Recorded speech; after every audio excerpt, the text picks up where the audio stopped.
Good morning. This hearing will come to order. I want to welcome all our witnesses. Thank you for your thoughtful testimony. As I said last week, I really encourage all the committee members, if you haven't had a chance, please read the testimony. I think these witnesses, again, have done a very good job of laying out the reality of the crisis that we face on the border. I'm asked that my written statement be entered in the record. Let's quick put up the chart that really describes this. We don't have final numbers for the final week in March. But again, I'm not going to go through the full explanation of this, but only to point out, in less than 6 months, we have apprehended more than 240,000 either unaccompanied children or people coming to this country as family units, individuals who, according to testimony last week, are part of a process, it's almost a well-oiled machine of the human traffickers, the transnational criminal organizations, individuals that are moving people from Central America into this country, completely exploiting our laws. But 240,000 people in less than 6 months, and that compares to 120,000 in 2014, the year that President Obama correctly labeled that a humanitarian crisis. So again, in less than half a year, we're double the level of 2014. We're going to be hearing from people in Customs and Border Protection, the folks that are trying to grapple with this growing crisis, how it's completely overwhelmed our system. But again, this is going to be a very full hearing. We have representatives from the agencies that are grappling with this crisis. I want to thank you, first of all, for your service to this country, for trying to deal with it. But this is up to Congress. We have laws on the books and court decisions that need to be addressed through congressional action, through passing laws. From my standpoint, the goal of this is to reduce, if not stop, the flow of this illegal immigration. That's got to be the goal of our policy, and recognizing, I tried to make this point in the last hearing as well, we have a short-term, it's a long-term problem, but we have a short-term crisis. We have to address this with short-term measures. I'm all for developing and sending dollars and trying to help those nations whose public institutions have been destroyed by our insatiable demand for drugs in Central America. But that's not going to solve this problem anytime soon. We have to enact the laws so we can address this problem right now. We can't afford to wait any longer. One other chart I want to quick put up here. I had my staff take a look at this. You know, if we're going to fix this, and Dr. Saley last week talked about having a more rapid adjudication process of that initial determination of an asylum claim. And the reason that's important is if we don't detain individuals, we only are able to remove about 7%. If we detain people and they have an invalid asylum claim, we can remove about 77%.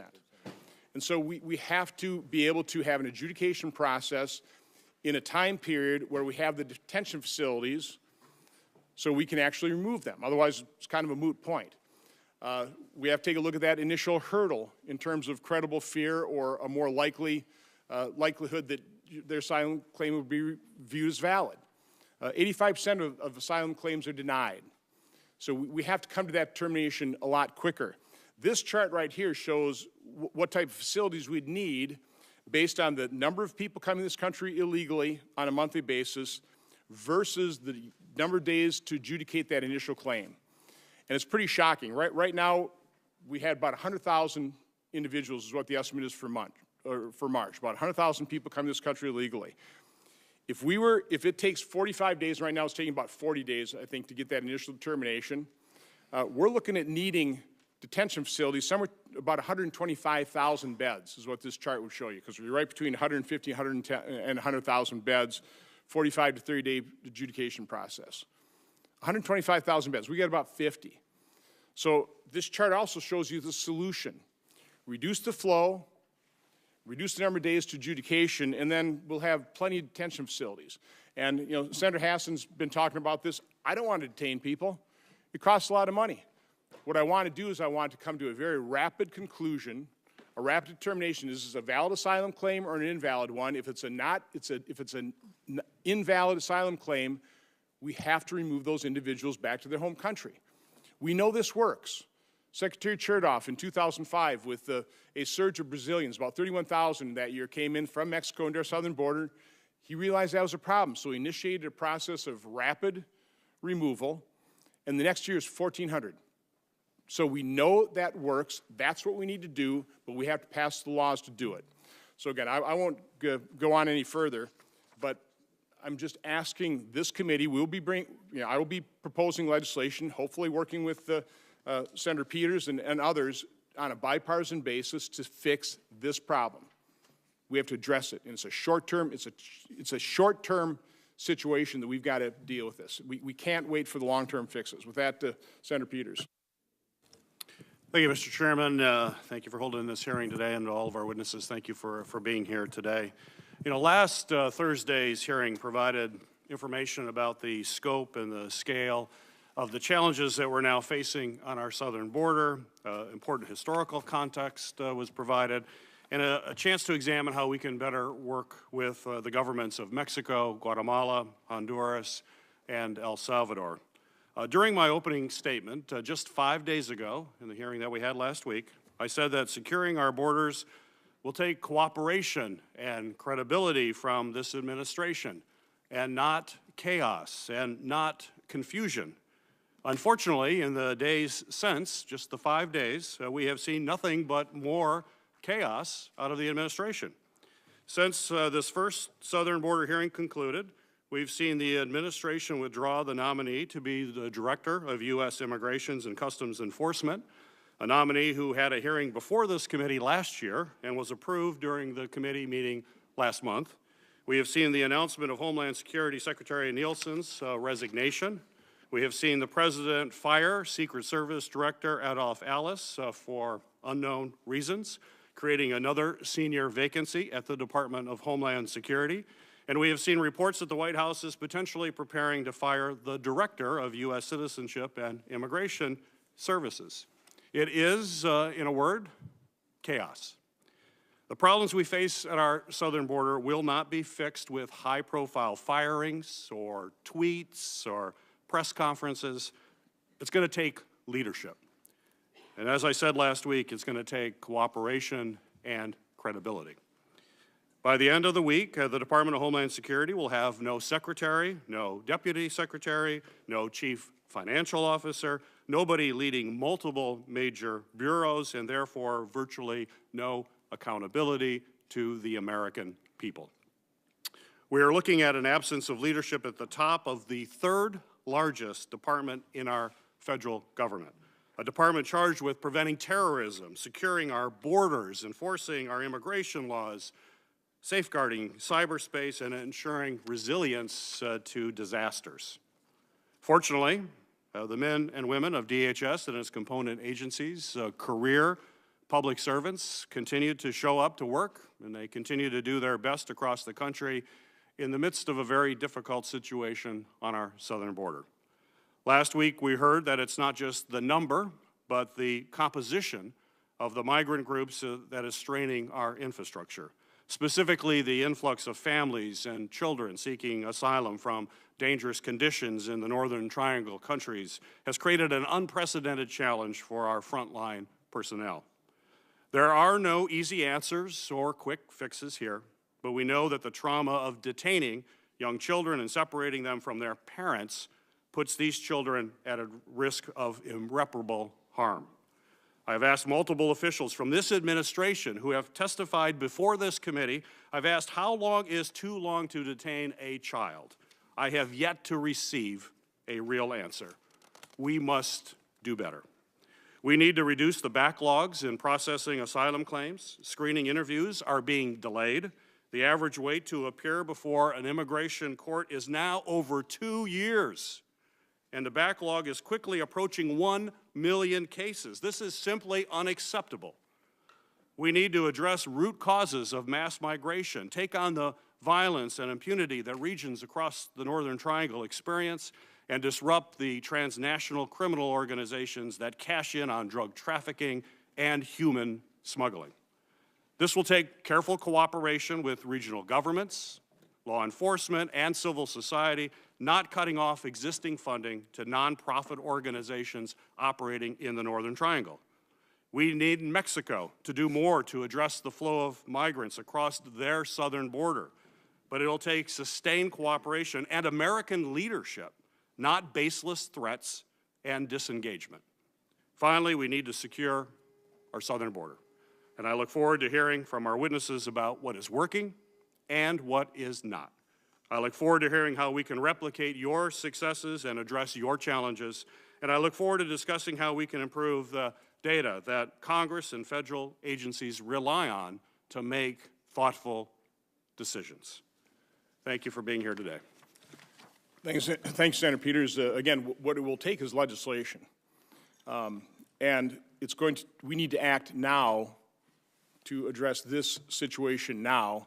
We can't rely on long-term fixes to address this situation now. So again, that's why I want to work with you. That's why we're holding these hearings, is to determine what we need to do now to fix this. So it does require legislation. It is the tradition of this committee to swear in witnesses, so if you all stand and raise your right hand. Do you swear that the testimony you will give before this committee will be the truth, the whole truth, and nothing but the truth, so help you God?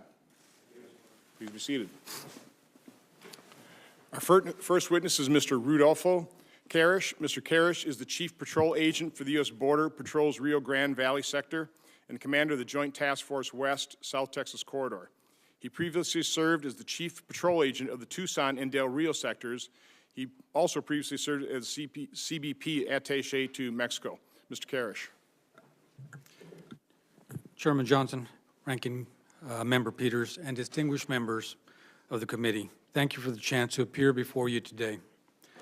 I am proud to have served as a Border Patrol agent for more than 30 years, currently as the Chief Patrol Agent in the Rio Grande Valley Sector, or RGV, and also have served as the Chief Patrol Agent of the Tucson Sector.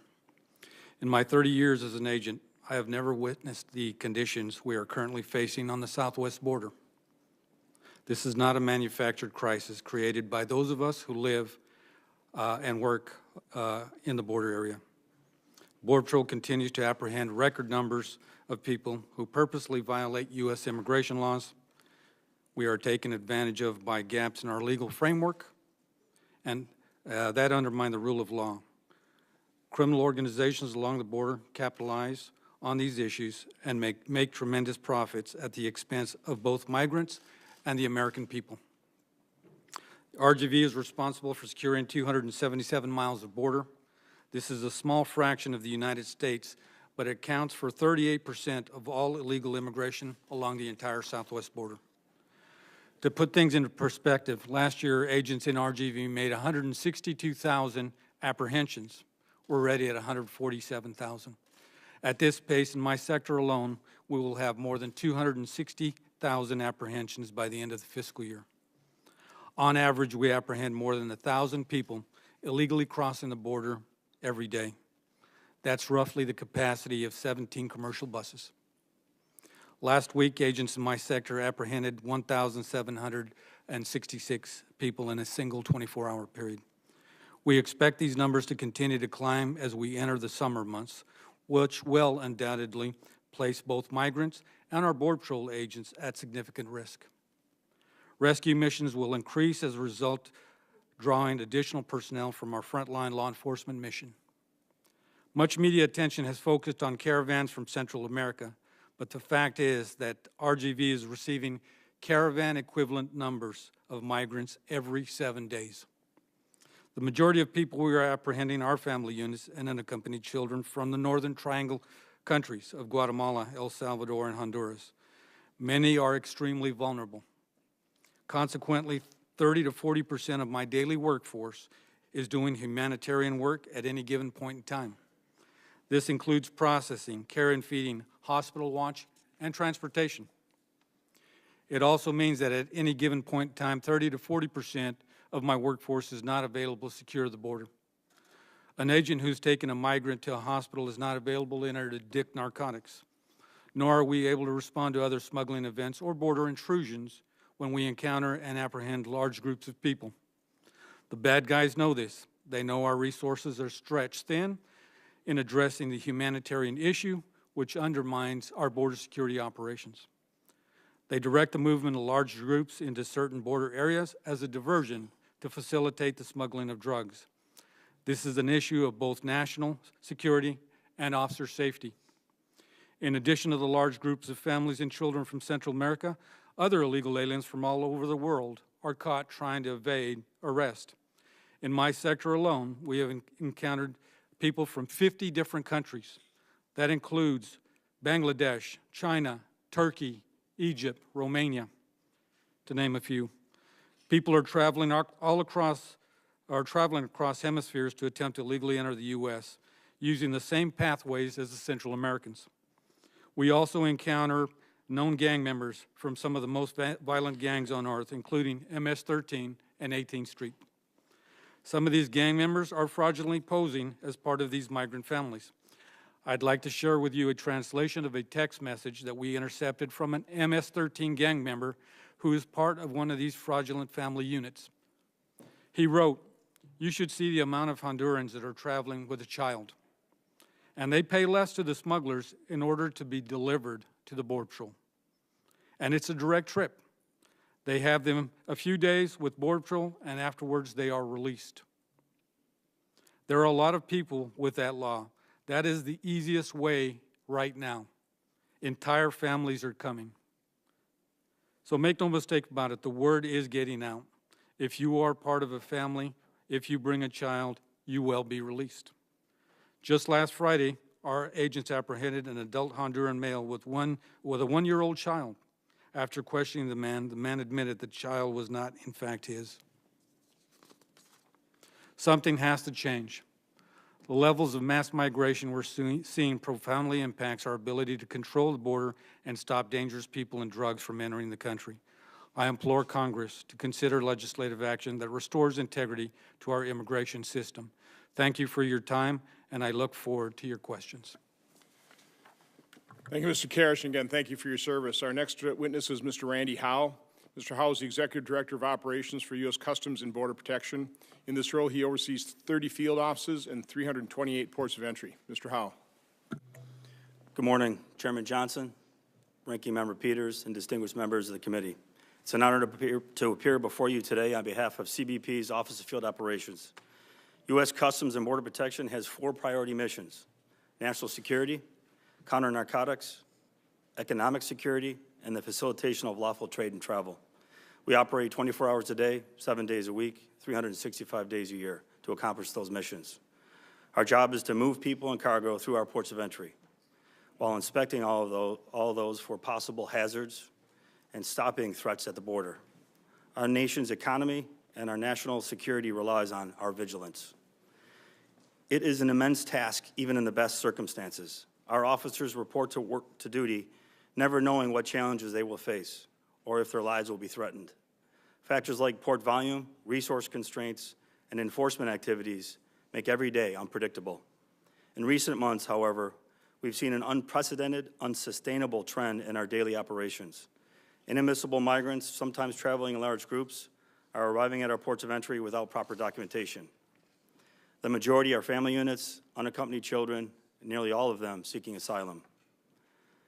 I'd like to give you a snapshot of the daily operations at one of our ports of entry. Just this past Saturday in Nogales, Arizona, our officers made 5 separate trips transporting migrants to medical facilities, including 1 trip transporting a family of 5. 4 unaccompanied alien children from Honduras arrived at our Deconcini pedestrian port of entry, all claimed asylum. A family from Cuba entering the country by commercial bus then claimed asylum. A single vehicle inspection yielded 70 packages of methamphetamine, weighing more than 72 pounds. And a male imposter presenting someone else's documents was encountered as a pedestrian and taken in for processing. Among all this activity, our officers are regularly transporting migrants to coordinating centers or into ICE custody, or accepting detainees from other ports of entry to alleviate overcrowding. This is in addition to our work to process the people and cargo with a legitimate need to pass through our ports of entry every day. While the current migration flows have taxed our officers at the ports of entry, the levels of migration between the ports is catastrophic. To support our colleagues in the U.S. Border Patrol, the Office of Field Operations has redirected 545 frontline officers from our southwest border ports of entry to help process and care for the record number of migrants. But these actions are not without consequences. Travelers and shippers are experiencing increased wait times as they approach our southwest border ports of entry. This is true across all modes of travel: pedestrian, personal vehicles, and commercial trucks. In El Paso, Texas, just yesterday, passenger vehicle wait times at the Bridge of the Americas were as long as 160 minutes. The peak time last year, same day, was 45 minutes. The situation is even more dire in our cargo processing. Last year, wait times for cargo processing in El Paso were less than 15 minutes. Yesterday, wait times were as long as 250 minutes. That's about 4 hours. At the end of the day, 63 trucks were not processed. This is the direct result of the 545 CBP officers being reassigned to assist the Border Patrol with the care and custody of the surging numbers of migrants. I cannot overstate the importance of these operations. The border security and humanitarian crisis at the southwest border has ripple effects that impact the entire nation. Suspended services negatively affect the trade community, the supply chain, businesses that rely on these products, and ultimately the consumer. Despite the challenges we face, our officers continue to process migrants claiming asylum, facilitate legitimate trade and travel, and interdict narcotics from entering the United States. I appreciate the support Congress has offered to our men and women of the front lines, and I ask that you consider legislative action that will address this crisis. Thank you for your time, and I look forward to your questions. Thank you, Mr. Howe. Our next witness is Mr. Timothy Tubbs. Mr. Tubbs is the Deputy Special Agent in charge for the Homeland Security Investigations Laredo, Texas office, which includes McAllen and Brownsville, Texas. He previously served as the ICE attaché to Mexico. Mr. Tubbs. Good morning, Chairman Johnson, Ranking Member Peters, and distinguished members of the committee. I want to thank you for the opportunity today to be here to discuss U.S. Immigration and Customs Enforcement, Homeland Security Investigations, HSI, and our frontline perspective on the sophisticated smuggling threats that we face on the southwest border, the approaches that lead up to the border, and some of what we do to address transnational criminal organizations, or TCOs, that threaten border security, homeland security, and public safety by seeking to bring illicit goods, people, and proceeds into the United States. HSI special agents use their vast authority to investigate cross-border criminal activity and work in close collaboration with U.S. Customs and Border Protection, our Office of Field Operations, United States Border Patrol, as well as the Drug Enforcement Administration. We work in a unified effort with domestic and international law enforcement partners to combat that illicit activity. Today, I will highlight how HSI, since our inception, has targeted, investigated, disrupted, dismantled, and brought to justice transnational criminal organizations who threaten our border security, our homeland security, and our public safety through their cross-border illicit activity. HSI is grateful to you for the continued congressional support that enables us to successfully execute and complete our complex investigative mission both at home and abroad, working with our domestic and international partners. HSI Laredo. So HSI Laredo is my current area of responsibility. It's one of the most active areas of responsibility for my agency. It covers approximately 300 miles of border, of U.S.-Mexico border, and it covers what is the Mexican state of Tamaulipas with the United States border. If you look at the HSI special agents that work in that area, they are on the true forefront of what is border security, and they truly live every single day what is border security for we as the United States government and the United States of America. Mexico is the front doorstep for transnational criminal organizations to bring in illicit goods and people to the United States. Mexico is a major source country for the transit and production of illicit drugs destined for the United States, including marijuana, cocaine, methamphetamines, heroin, and most recently fentanyl. As a result of Mexico's dominant role both as a source and transit point for illicit drugs destined for the United States, it's also a primary destination for illicit proceeds that the cartel earns through their distribution networks in the United States. Mexico cartels use a variety of techniques to repatriate illicit funds, from bulk cash smuggling to sophisticated trade-based money laundering schemes. Many of these more complex schemes use third-party money launderers. As such, HSI has established an abundance of investigative tools in our arsenal to disrupt and dismantle cartel money laundering operations. Also, HSI and the Department of Justice, the Criminal Division, we've established the Extraterritorial Criminal Travel Strike Force Program, which addresses U.S. security risks posed by TCOs that smuggle special interest aliens. And these special interest aliens could potentially cause a threat to U.S. national security and public safety. This ECT program is designated to disrupt and dismantle these human smuggling organizations worldwide through our aggressive investigations and criminal prosecutions, both domestically and extraterritorially. HSI works very close with our international partners to disrupt and dismantle TCOs. HSI has 68 offices in 51 countries, and we're positioned to utilize our established relationships with those host country law enforcement to include the engagement in what we call transnational criminal investigative units, or TCIUs. These TCIUs are composed of DHS-trained host country officials who have the authority to investigate and enforce violations of laws in their respective countries.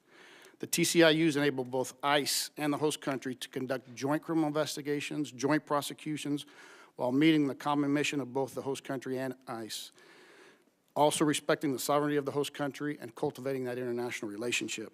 These efforts, often thousands of miles away from our U.S. border in countries like the Dominican Republic and Mexico, both of which I've had the opportunity to serve, essentially act as an outer layer of security for our southwest border. Mexico, specifically, again, where I've served for 3.5 years before going to Laredo, has proven to be an outstanding partner in the fight against TCOs, taking down cartel leadership, as well as taking down the leadership of these organizations that smuggle special interest aliens, and ultimately working with us cooperatively in efforts to dismantle those organizations. The ICE attaché in Mexico is our largest ICE presence outside the United States, and there we have an established TCIU with the government of Mexico. Through our attaché, we work well with the government of Mexico in combating TCOs and combating the transnational drug smuggling, weapons smuggling, human smuggling, and money laundering. The spirit of cooperation and joint efforts between DHS components and our counterparts in Mexico is unprecedented. HSI will continue to work with our law enforcement partners. We will continue to work with them both domestically and foreign to improve our efficiency and effectiveness of information sharing, operational coordination to combat TCOs and their illicit border activity, which ultimately threatens our border security, our national security, and our public safety. I want to thank you for having me here today, and I look forward to answering any questions that you have. Thank you. Thank you, Mr. Tubbs. Our next witness is Commander Jonathan White. Commander White serves as the U.S. Public Health Service Commissioned Corps, or in the U.S. Public Health Service Commission Corps. He is the Health and Human Services Senior Advisor in the Office of Emergency Management and Medical Operations. He previously served as the Deputy Director of Health and Human Services Office of Refugee Resettlement. Commander White. Good morning, Chairman Johnson, Ranking Member Peters, and members of the committee. It's my honor to appear today before you on behalf of the U.S. Department of Health and Human Services. As the chairman noted, my name is Jonathan White.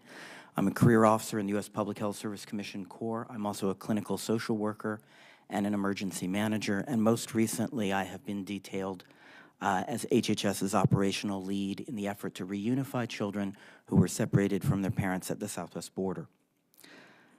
I want to talk to you about the Unaccompanied Alien Children Program in the Office of Refugee Resettlement in HHS. ORR is responsible for the care and the temporary custody of unaccompanied children referred to ORR by other federal agencies. And as a reminder, ORR does not apprehend migrants at the border or enforce the immigration laws, and HHS is not a law enforcement agency. As defined by the Homeland Security Act, if a child under the age of 18 with no lawful immigration status is apprehended by another federal agency and there's no parent or legal guardian with the child or available in the United States to provide care and custody of the child, that child is considered, the legal term is an unaccompanied alien child, and is transferred to ORR for care and custody. ORR operates shelters nationwide that provide housing, nutrition, routine medical care, mental health services, educational services, and recreational activities. And these provide an environment that has parity with facilities in the child welfare systems that house children here domestically. The facilities are operated by nonprofit grantees who are licensed to provide care to children by state licensing authorities, the same that would regulate such facilities housing domestic children.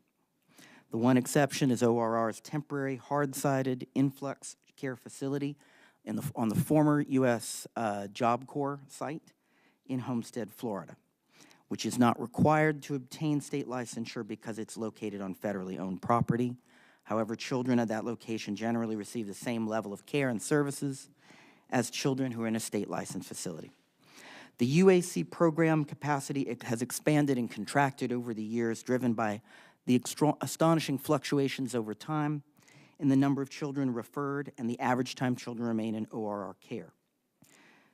Currently, HHS maintains about 14,300 beds nationwide. That's up from 6,500 beds on October 1st of 2017, but it's also down from 15,800 beds on November 15th, 2018. And HHS continues to adjust its bed capacity constantly based on the most recent data, including information from our interagency partners, to help us prepare for changing needs. HHS cares for all of these children until they are released to a suitable sponsor, almost always a parent or close relative, to provide care for them while they await their day in immigration court. These children also leave HHS's care if they return to their home countries pursuant to an immigration judge's order, or they turn 18 years of age, or they gain legal immigration status. In fiscal 2018, 49,100 children were referred to ORR by DHS. From October through February of this fiscal year, we've received over 24,000 referrals. In fiscal 2019 through February, children were discharged from ORR custody. 92% of them were released to individual sponsors, and of those sponsors, 46% were parents, 45% were close relatives, and 9% were more distant relatives or non-relatives. On June 20th, 2018, the President issued Executive Order 13841, and the U.S. District Court in the Southern District of California in Mizell versus ICE issued its preliminary injunction and class certification orders on June 26th. Pursuant to those, Secretary Azar tasked the Assistant Secretary for Preparedness and Response to help us comply with that executive order, and then subsequently with those judges' orders. And to that end, we stood up an incident management team to reunify children with their parents.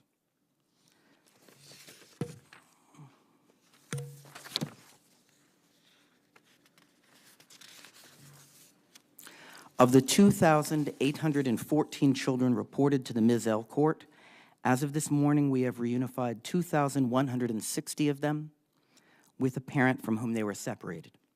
Another 595 children have left ORR care through other appropriate discharges, in most cases released to a family member sponsor. There are 16 children still in our care who were separated but can't be reunified with their parent because we've made a final determination that that parent poses an unacceptable risk to the safety and well-being of that child. There are 32 children still in ORR care whose parents, after consulting with the ACLU, have waived reunification. And there are 9 children in care whose subsequent review determined had not in fact been separated from their parents, but were truly unaccompanied children. As of this week, of the 2,814 children reported to the Mizell Court, there are only 2 children remaining who might still one day be reunified. We can't reunify them at this time until the parent conveys their wishes to the ACLU. The UAC program's mission is a child welfare mission. We seek to serve the best interest of each individual child. That's guided us in everything we do, including in our work to have each separated child back in his or her parents' arms or discharged safely to another family member sponsor when that's their parent's wish. We have done and will continue to do our best as a department to achieve that goal. Thank you for the opportunity to speak with you today, and I'll be happy to answer any questions that you have for me about our program. Thank you. Thank you. Thank you, Commander White. Our final witness is Mr. Greg Cherundolo. Close. Mr. Cherundolo is the Chief of Operations for the Drug Enforcement Agency. He leads DEA's 222 domestic offices and 90 foreign offices. Mr. Cherundolo. Good morning, Chairman Johnson, Ranking Member Peters, and distinguished members of the committee. It's an honor to appear before you today to discuss Mexican cartels, the extent of their influence to manufacture, transport, and distribute illicit narcotics, and our efforts to combat this threat. I've had the honor and privilege of serving as a law enforcement official for 27 years, with the last 22 of those years being as a DEA special agent. When I reflect on those 27 years of experience, the sophistication and capacity of Mexican cartels is what worries me most. Dangerous and highly sophisticated transnational criminal organizations, or cartels, operating in both Mexico and the United States have been and will continue to be the most significant source of illicit narcotics trafficked inside the United States. Whether it's heroin or synthetic opioids, methamphetamine or marijuana, the Mexican cartels are the primary source of illicit drugs on our streets. Perhaps the most disturbing aspect of Mexican cartels has been the confluence of three things: the synthetic drug threat, the epidemic of opioid abuse, and the cartels' attempt to expand their profits by intentionally mixing fentanyl and fentanyl-related substances with heroin, counterfeit prescription drugs, and other illicit drugs, including cocaine and methamphetamine. This is done for one simple reason: greed. This is a national threat and a public health emergency fueled by fentanyl, which is cheap to make, hard to detect, and dangerously potent. Now consider this. Chinese and Mexican nationals are increasingly operating in concert, resulting in an alignment responsible for the proliferation of heroin, fentanyl, and related synthetics coming across our southwest border. Couple this with the fact that a kilogram of fentanyl can be purchased for less than $5,000 from China, and potential profits from the sale of that kilogram can exceed $1.5 million.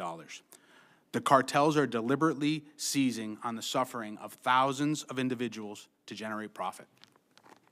The same organizations are transporting methamphetamine and cocaine across the southwest border at an alarming rate. We cannot afford to lose our focus on cocaine and methamphetamine. The cartels are responsible for records amount of methamphetamine entering the United States, and recent increases in coca cultivation and cocaine production are particularly troubling, likely foreshadowing an increase in importation and abuse and overdose deaths.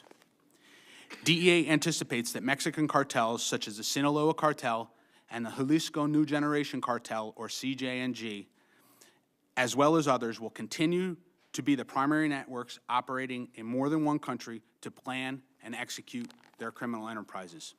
These cartels do not observe boundaries or laws in Mexico, the United States, or any other country. As you know, in 2017, Mexico extradited Joaquin El Chapo Guzman to the United States, and he was just recently convicted in the Eastern District of New York. This is a major milestone, but more work needs to be done. Now, what is DEA doing to counter this threat? We recognize this will take persistent efforts across a broad spectrum to include interagency and global partnerships. For decades, we've maintained a worldwide presence to address the source of drugs. In Mexico, DEA continues to synchronize and expand capabilities to combat the growing epidemic. We have developed a bilateral heroin strategy for intelligence sharing, coordination of investigations, training, increased sharing of forensic information, and the control of precursor chemicals. We also participate in a North American drug dialogue, which focuses on building a strategy to attack the production, trafficking, consumption, and misuse of illicit narcotics in North America.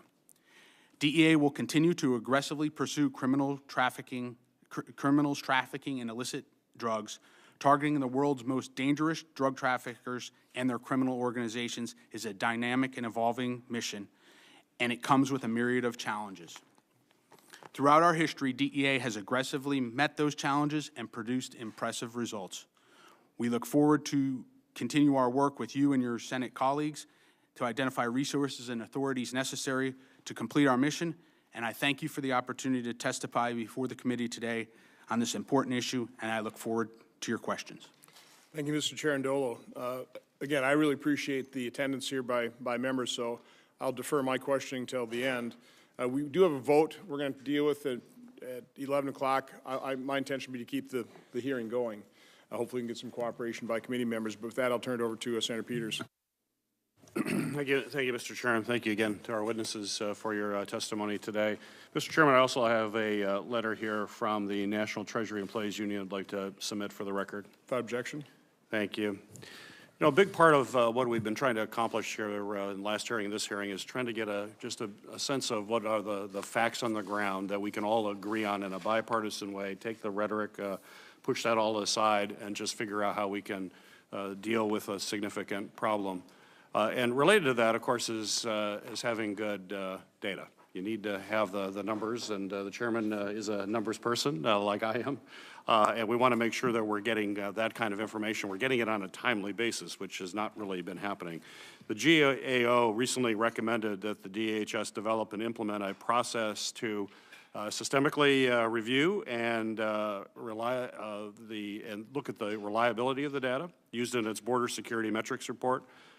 And identify any limitations in how it's used. So my question is for all the witnesses, are there any data points that we are not collecting now that would provide critical insight into these challenges that we're having in the border? I'd like to ask all of you if you have anything to share related to what we're not collecting now that you think we should be.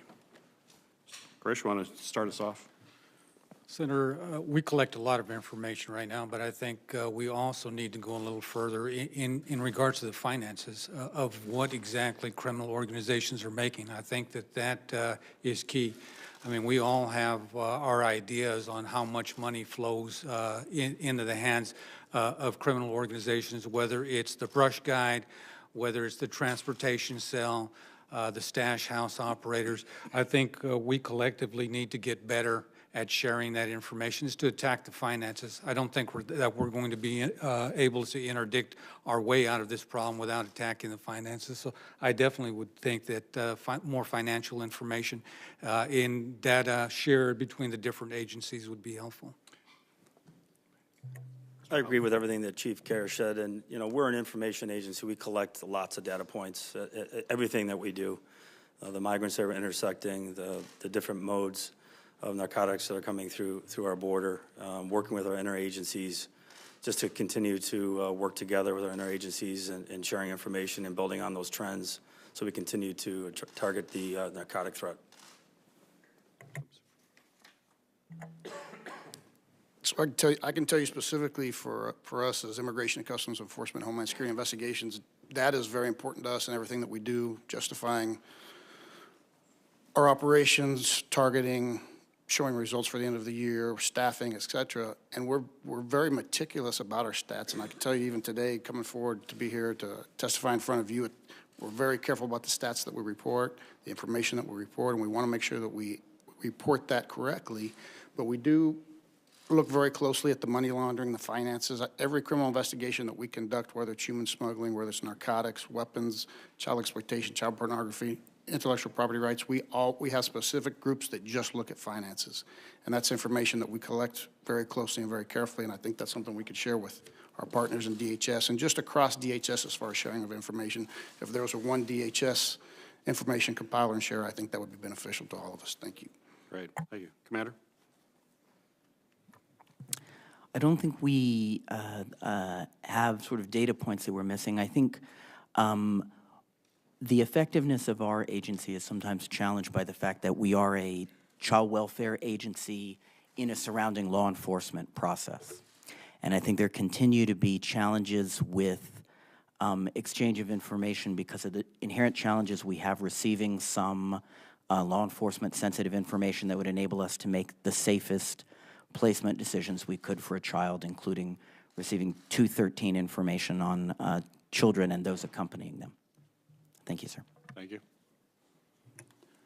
Senator, I don't think there's a data point that my partners here at the table don't already collect related to the specific border. However, the one data point that we can point to, at least from a perspective of Chinese and Mexican trafficking groups trafficking in fentanyl, is that how the class scheduling of fentanyl and fentanyl analogs has affected when we look at the data points that we look at across our seizures and as a result of our investigations, we find that any time that our Chinese counterparts have controlled fentanyl or fentanyl analogs, it's decreased the number of seizures in us seeing that analog here in the United States.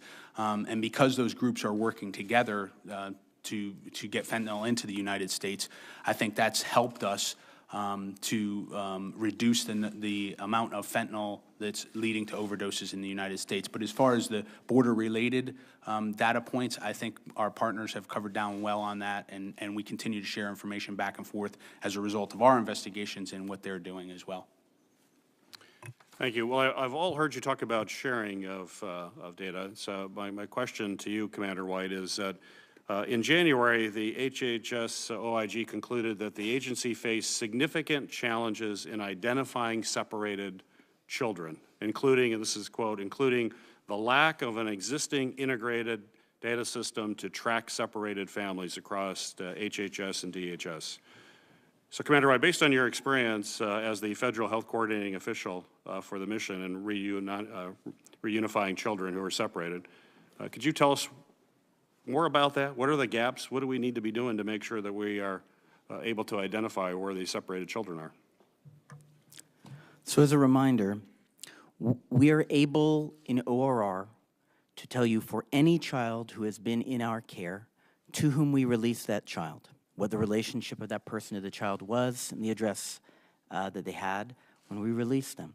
But, and I think this is key, while we now know every child who was in our care on the 26th of June, of those 12,000 children, whether each child was separated or not separated, what we don't know and what HHS OIG correctly documented is that we still don't know how many of the children we had already released to a family member had been separated and referred to us. But the problem is not one of interagency data sharing per se. The problem is that children were separated and no record was kept of it. That is not a data exchange problem.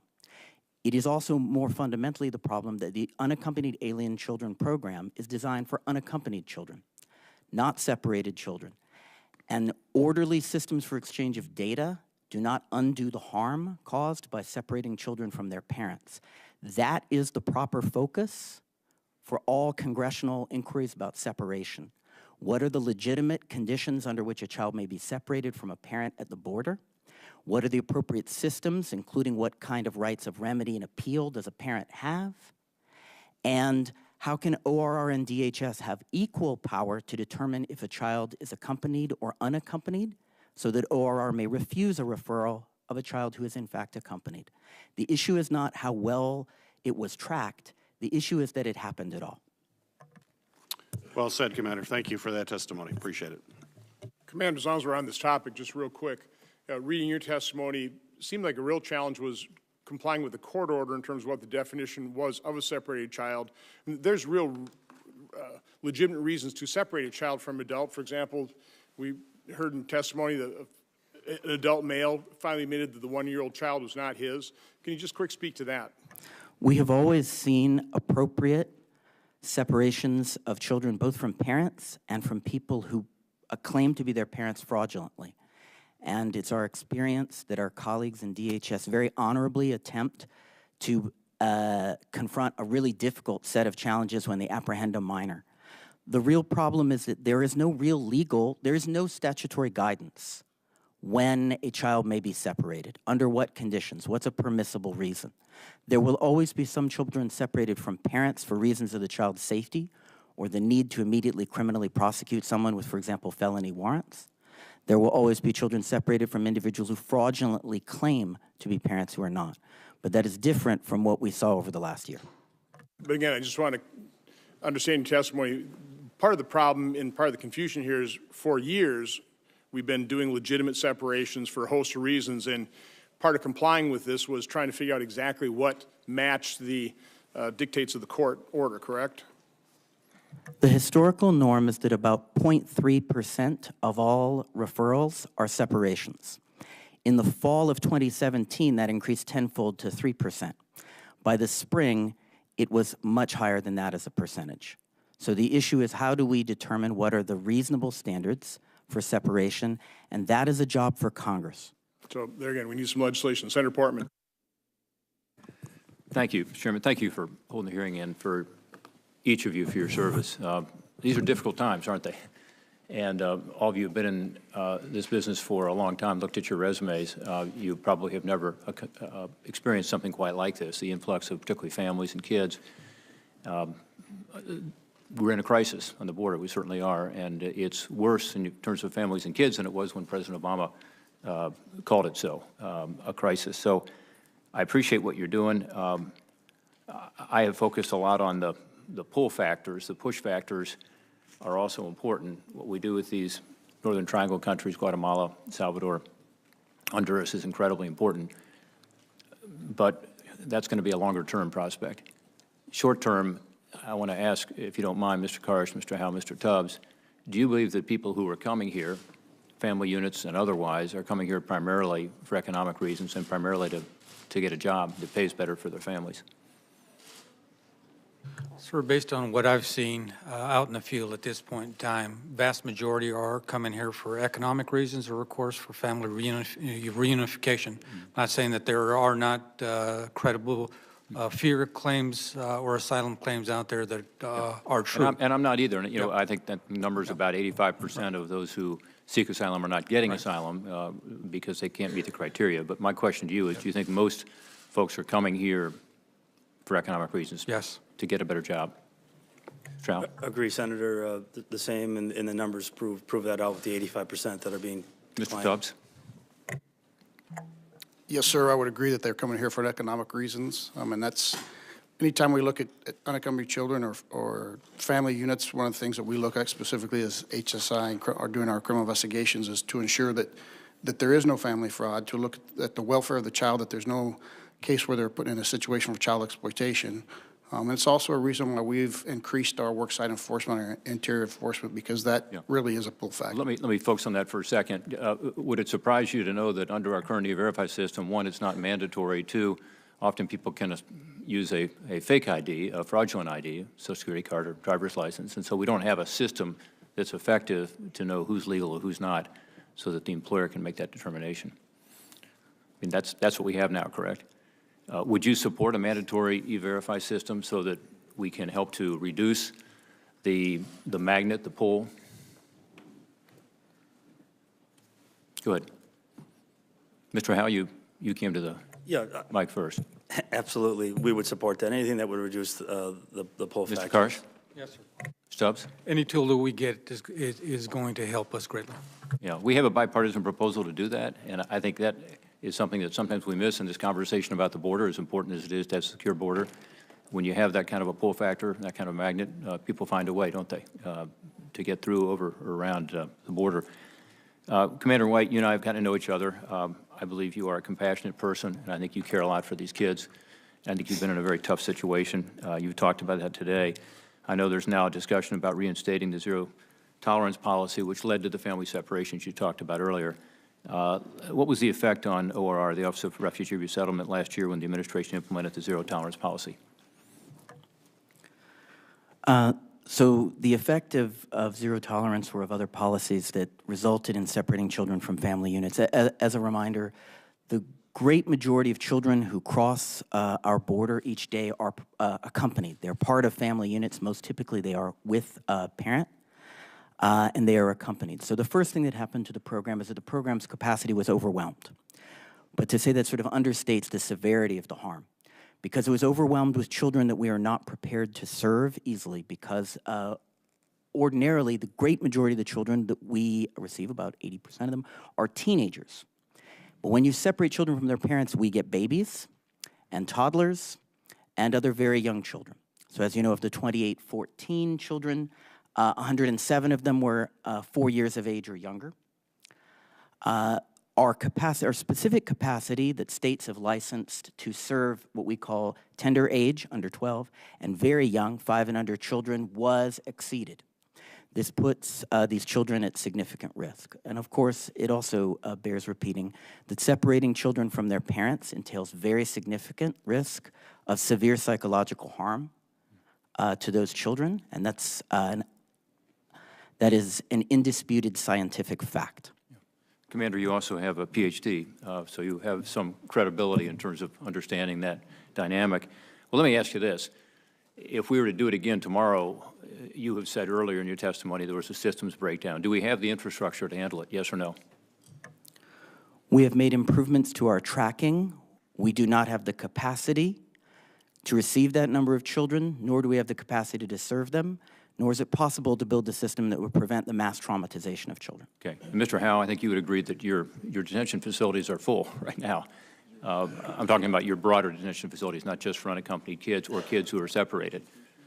So we don't have the capacity right now, the infrastructure. Is that accurate? Well, at our ports of entry, we don't have long-term detention, but at the end of the process through ICRO, yes, we're full. Yeah, we're full. By the way, Commander White, has anybody consulted with you about the idea of reinstating the zero tolerance policy? No. No, sir. Okay. You get about 200 or 300 kids a day now coming in, unaccompanied kids. You've got about 12,000 kids in your care. You're working on this court order to try to reunify kids, but I'm talking about just unaccompanied kids who come in. Let me ask you just briefly about your problem you've had in getting sponsors.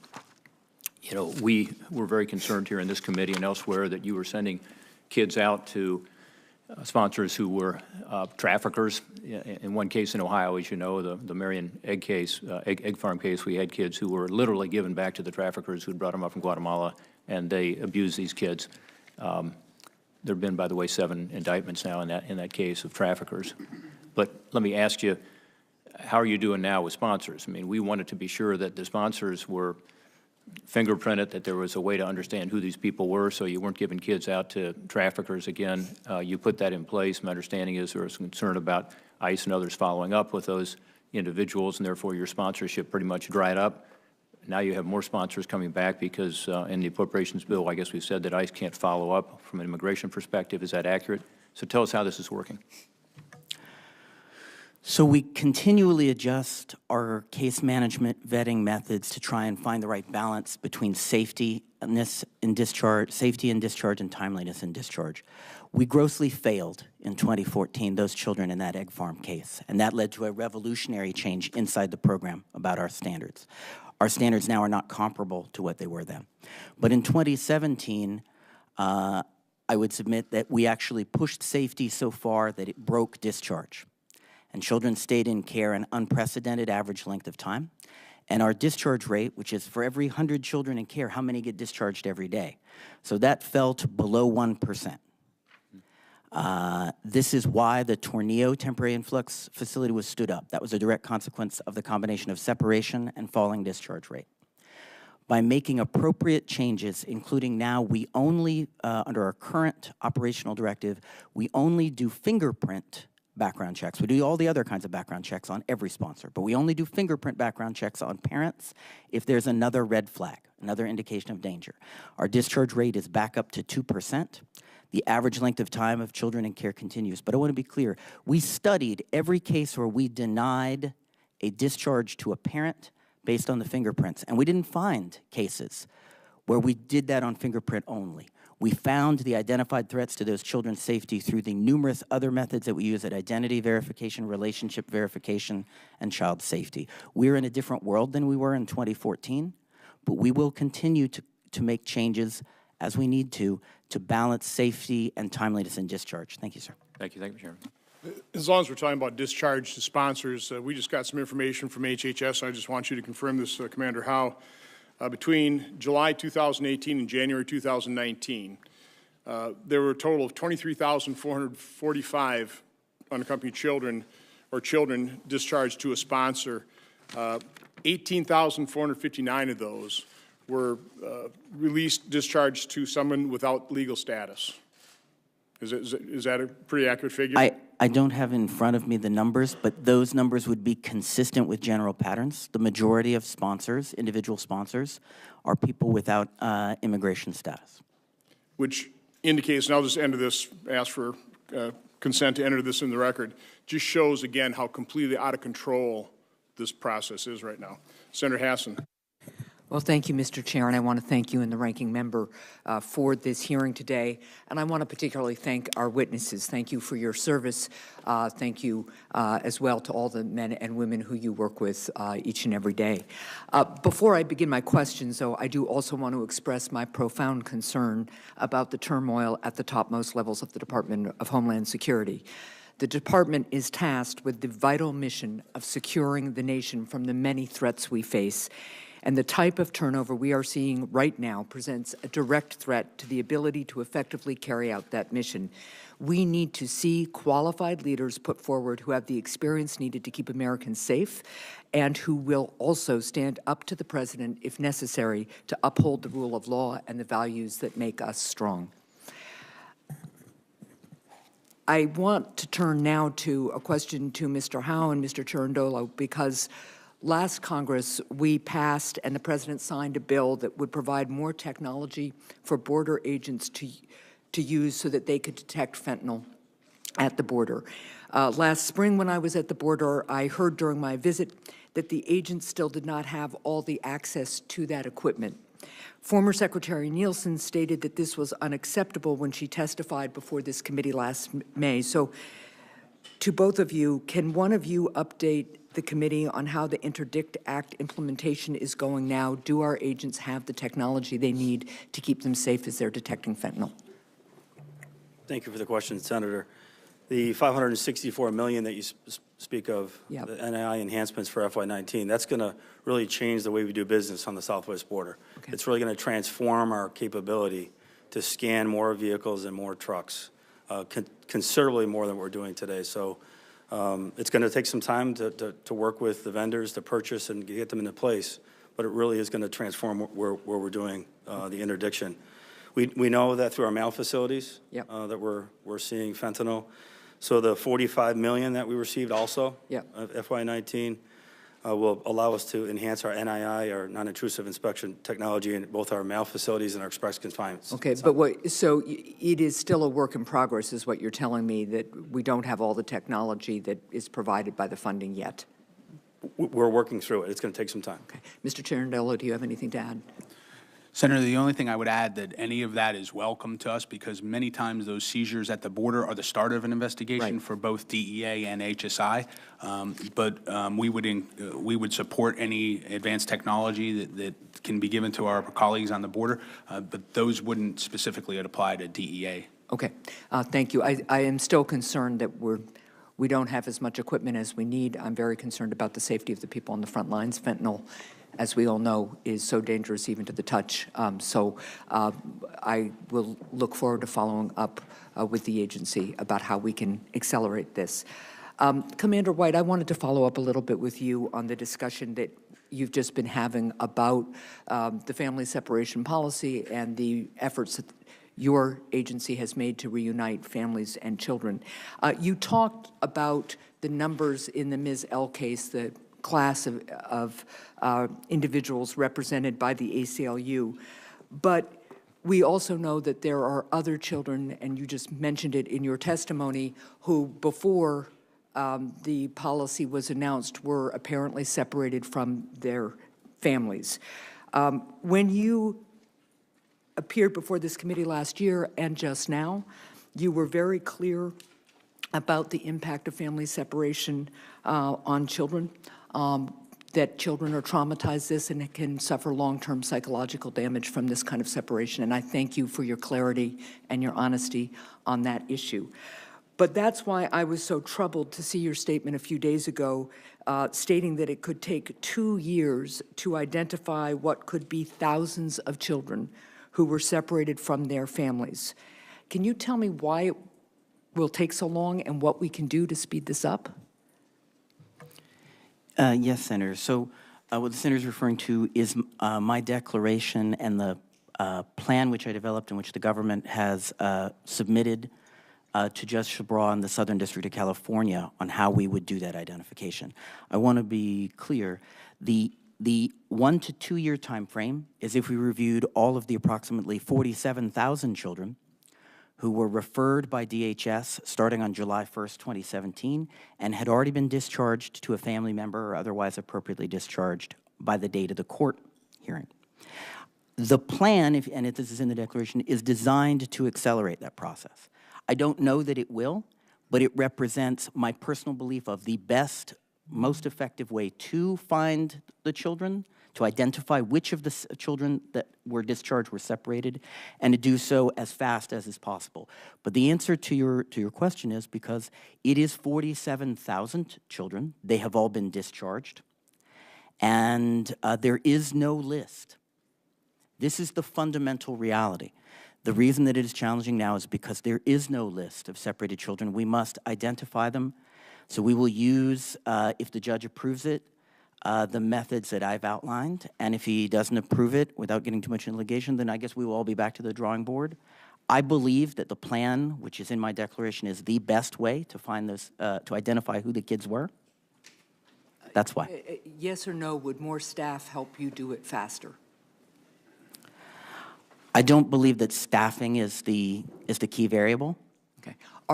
Would you please commit to submitting to me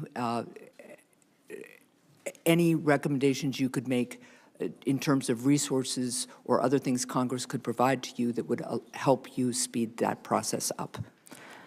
Yes, ma'am, I'll make that commitment. As a reminder, this is before the judge currently, and I'm awaiting his direction. I understand that. And Commander White, I just also wanted to, again, thank you for being clear about the impact of what has been an inhumane and un-American policy of family separation. And I take it from your comments earlier in your exchange with Senator Portman that you do not support reinstating this policy. I would never support the use of family separation, the systematic traumatization of children as a tool of immigration policy, but it's not about what I support. Senator, it's about what you and your colleagues support. And it is up to you to define the conditions under which a child may be separated. Congress hasn't done that, and you need to. Thank you. I appreciate that very much, but I also appreciate that I believe that this administration should not move forward with family separation. I believe there are other ways we can secure our borders, and I appreciate very much the input and the feedback that you have all provided to us today. Thank you, Mr. Chair. And Mr. Cherundolo, I have a question I'll submit to the record for you about southbound trafficking of guns and cash going over from the United States to Mexico. I'd like to follow up with you about how we can slow that kind of traffic. We'd be happy to get you the information, Senator. Thank you very much. Thank you, Mr. Chair. Senator Langford, and I was told the vote was delayed by about 10 minutes, so we got plenty of time for both you and Senator Romney if you're sticking around. We'll take it from there. Thank you, Mr. Chairman. Commander White, the children that are being placed in homes, the UACs specifically, you said the vast majority of those you're placing in homes of someone who is also not legally present in the United States. So this is typically teenagers, and what percentage do you expect are being placed in homes of someone who is not legally present in the United States? I don't know a percentage. I can say only that it is the very great majority. So we're talking 80%, we're talking 55%? I would assume it would be closer to 80, but I don't have an exact percentage. Okay, how can we get that number? We can work to the extent that we have it to provide it to you. So you're saying the vast majority we suspect are not legally present or we know are not legally present? I would have to get back to you on that. So in the background check, are we trying to verify if this person is legally present or not? Or just if they have a criminal record in the United States? The background check in many cases does indeed look at immigration issues subject to what we get from interagency partners. But what we do, and so in each individual case, we would know the immigration status of the sponsor. But that doesn't mean that we have ready aggregate reporting. So that's why I don't have it at my fingertips. Help me understand that. So you do know for each sponsor if they're legally present or not? Based on the records we receive from other agencies, yes. So then, couldn't we just get a percentage then of those individuals, the UACs that have been placed? What percentage have been placed in homes of someone who's not legally Senator present? Langford, really quick, in front of you, that's why I just entered the record. 79% from whatever the dates were placed with a sponsor with no legal status. Right. I think the other thing to point out is fingerprints only tell you whether you have a criminal record in America. They don't do, okay? Right. So that's what I'm trying to figure out. Is so the background check is verifying whether they have a criminal record in the United States.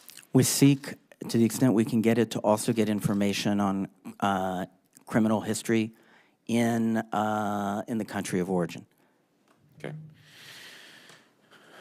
This is just an ongoing issue because we have parents or relatives that have come to the United States illegally across the border, who've worked here for years, who have sent a message back home, and then they're out paying someone to be able to transition them through Mexico to be able to come here, and then we're delivering them the last mile back to their families, to be able to reunite families in that sense of someone who's not legally present here, and then also with a child that they transited with someone who's a non-relative through Mexico to get here. Is that the typical story, mostly teenagers? It is mostly teenagers. I don't have any way of knowing how many of them how it they was got the here. parent that did the transition, but the scenario you described would not be uncommon. Okay, thank you. In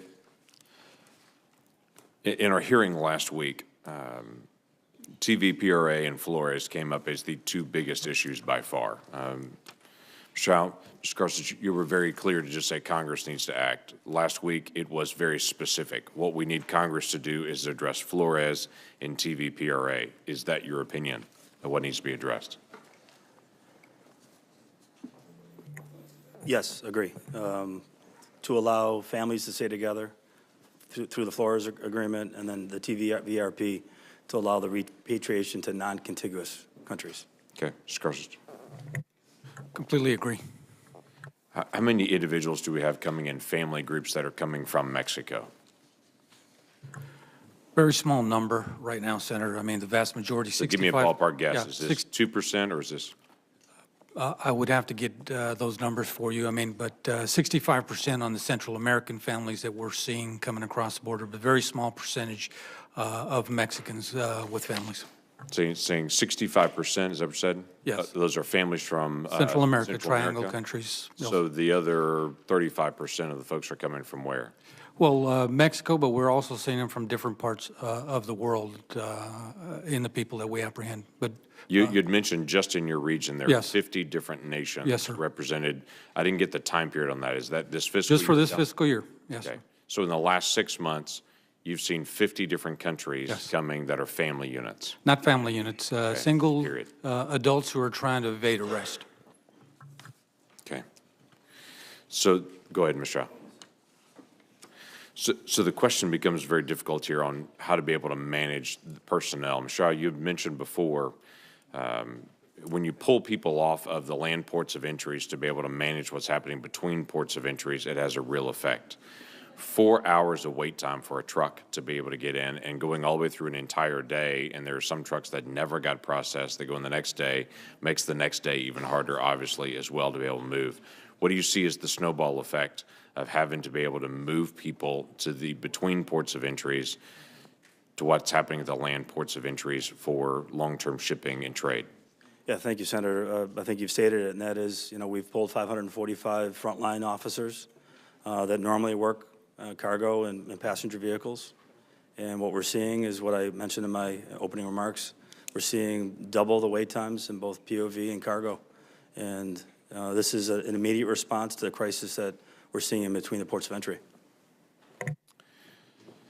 Mr. the issue of fake families was brought up. Individuals that are coming with a child that is not their own or not directly related to. How has that changed in the last year or two and what you've seen? I will tell you that back in 2014, less than 1% of the males that were apprehended actually came with a child. Right now, it's 50%. So 50%? 50% of the males that are coming into this country right now have a child with them. They recognize that because of the Flores settlement is that they're not going to be kept in custody. So, I mean, that shows you exactly how they are exploiting the system. And right now, because of volume, it is very difficult for us to spend a great deal of time in interviewing every single person. So our laws are incentivizing people to be able to travel with a child. In other words, if you get in with a child and put a child through this trauma of all the travel and the transit, then you get a more expedited process when you get here. Yes. The question is on of a child that is not related to the person or is very distant related to the person they're traveling with. What percentage of people or what kind of numbers are we talking about? Is this 2,000, 3,000? How many have we seen this year? So I'll have to take that one back for the record. I don't have that offhand, but I can tell you that we have seen the fraudulent family units. We have seen the recycled children. So when you say recycled children, that's a child that's come, yes. somehow they were sent back over and they're Yes. showing up again. And we've also seen, I talked about it earlier, in the fact that the criminal organizations are making significant profits out of the smuggling. People that are released with documents from our facilities, meaning that they can travel anywhere in the country, have been found in stash houses in Houston because they still haven't paid off the criminal organizations. So that shows you just how much control the smuggling organizations have. In RGV, there are 4 specific areas where all family units are routed to. Every other zone in the sector is reserved for narcotics. So very controlled, very organized, very structured. Mr. Chairman, this is an area that if we don't fix the law, we're continuing to look away from human smuggling. And that is something we should not look away from and should not ignore. And what I keep hearing over and over again from every panel is they need Congress to act on these areas or this never gets better. What I said in the opening statement, this is a problem in the here and now, and we need to act now. I thought it was interesting in last week's hearing, the witnesses said that the border is completely controlled on the southern side by the drug cartels. Nobody's moving through there without paying the fee, paying the ransom, basically. So we need to recognize this. We need to act. Senator Romney. Thank you, Mr. Chairman. Thank you, Ranking Member, as well, for holding this hearing. I want to say thank you to the individuals that you serve with. Your service and their service is a great tribute to our nation and is critical to our national security and to our commitment to principles of human dignity. I must admit that I'm sure, like many people, deeply troubled about the vacancies at the Department of Homeland Security and the transition process that has been carried out with regards to those vacancies. I think it is dangerous given what's happening at the border, dangerous given the broad responsibility that the Department of Homeland Security has for protecting our nation. It is seriously troubling. Let me turn with something specific that relates to your testimony. If there were no fence, if there were no Border Patrol agents, if there were no ICE, and we just said, hey, anybody that wants to come to this country, come on in, my expectation is you would have tens of millions, if not hundreds of millions or more people who'd say, yeah, I'd rather live in the United States of America than somewhere else, and for many, many reasons. And we're certainly not suggesting that, but I do believe that we need to put in place processes and measures legislatively, as the chairman has indicated, but perhaps other ways as well, to make sure that we do secure our border and that we have systems that don't attract people here in such huge numbers. We have legislative fixes that need to come both short-term and long-term. And like Senator Portman, who described the importance of E-Verify, I would underscore at least my personal view that mandatory E-Verify for hiring in this country is essential if we're going to turn off the magnet that draws people into the country illegally. But the challenges that you've each described today have suggested to me that we do need to have a legislative fix, and I'm going to ask you not for data about something with which you are personally highly familiar, but instead with regards to legislation. What should we do? If you had the opportunity to counsel the entire Congress as to what action we should take to make sure that our border is more secure, that our children that are being separated are given better care, that we resolve this extraordinary challenge that we face, what legislative action do you think is action that we should be taking? And I'll let you each, whichever order you'd like to go in, respond to that question. I may have to leave before all your answers are given because of a vote that's underway that will be over in just a few minutes. But please, why don't we begin with you, Mr. Koresh. So I think it's addressing floors, it's addressing TVPRA, but I will also say this. We should have a system in place that for somebody who has a credible fear or asylum, that they walk into an embassy in those triangle countries, file your claim there. We get them out of this dangerous journey, whether it's coming to the borders in Arizona or South Texas, is to do away with this problem. Because unfortunately right now, as I previously mentioned, criminal organizations are the only ones who are benefiting from what's happening. They're making enormous amounts of money. So we've got to establish a process where we are continuing to admit those people that truly have a fear, but yet eliminate a lot of the fraud that's going into some of the claims at this time. Thank you. Yeah, adjusting Flores so the families can be held together and that VRP in order to allow return directly to non-contiguous countries. Thank you. I would absolutely support the same as far as the floors and the TVPRA. You know, immigration as a whole, from workers' permits all the way up to obtaining U.S. citizenship, is something the U.S. government needs to look at, just because of the history of our immigration laws. But I think besides the legislative fix, we also absolutely need to have a secure border. I mean, there's no reason anything that crosses the border between ports of entry is illegal. And we as a U.S. government should be able to control the border between the ports of entry. We're always going to facilitate the flow of commerce at the port. We understand that, but between the ports of entry, we should be able to control that, period. Yeah, thank you. Commander? First, you should in statute define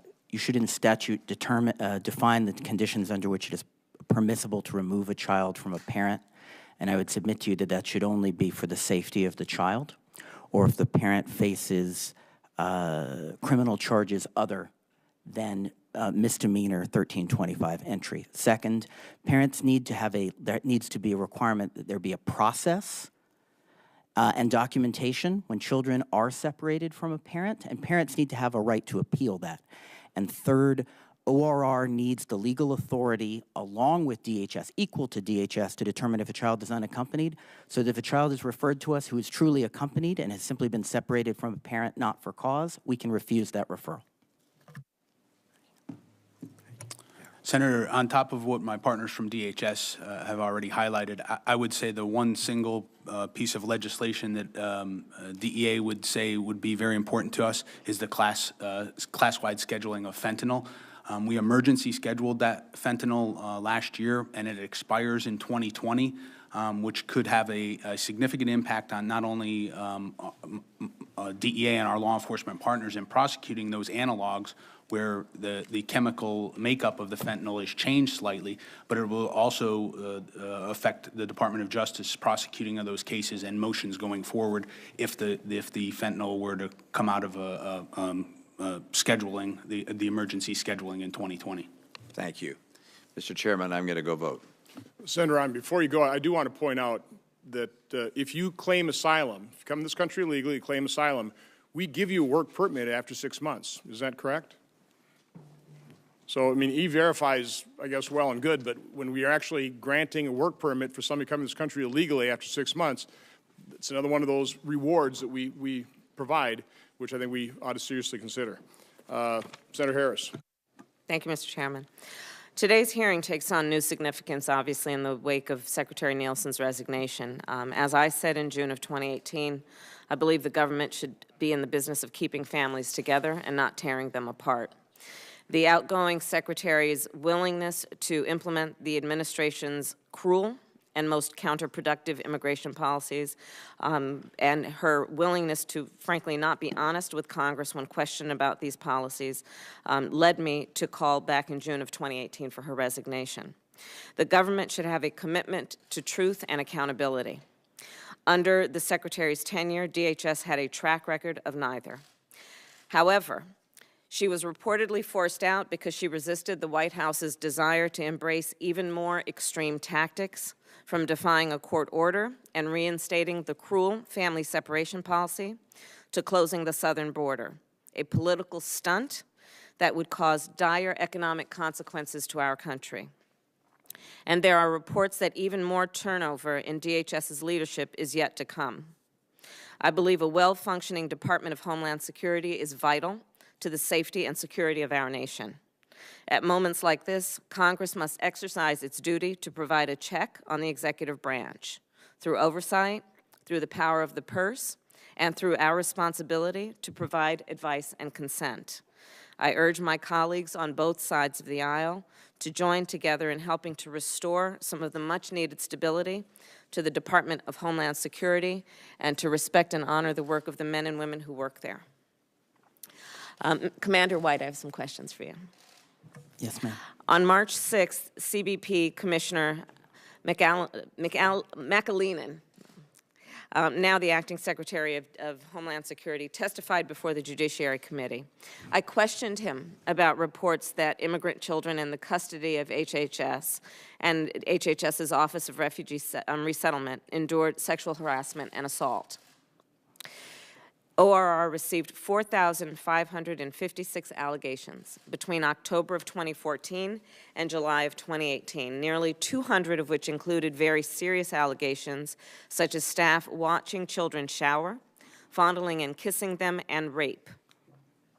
According to Justice Department data, sexual abuse allegations in shelters skyrocketed at the peak of the family separation crisis last spring and summer.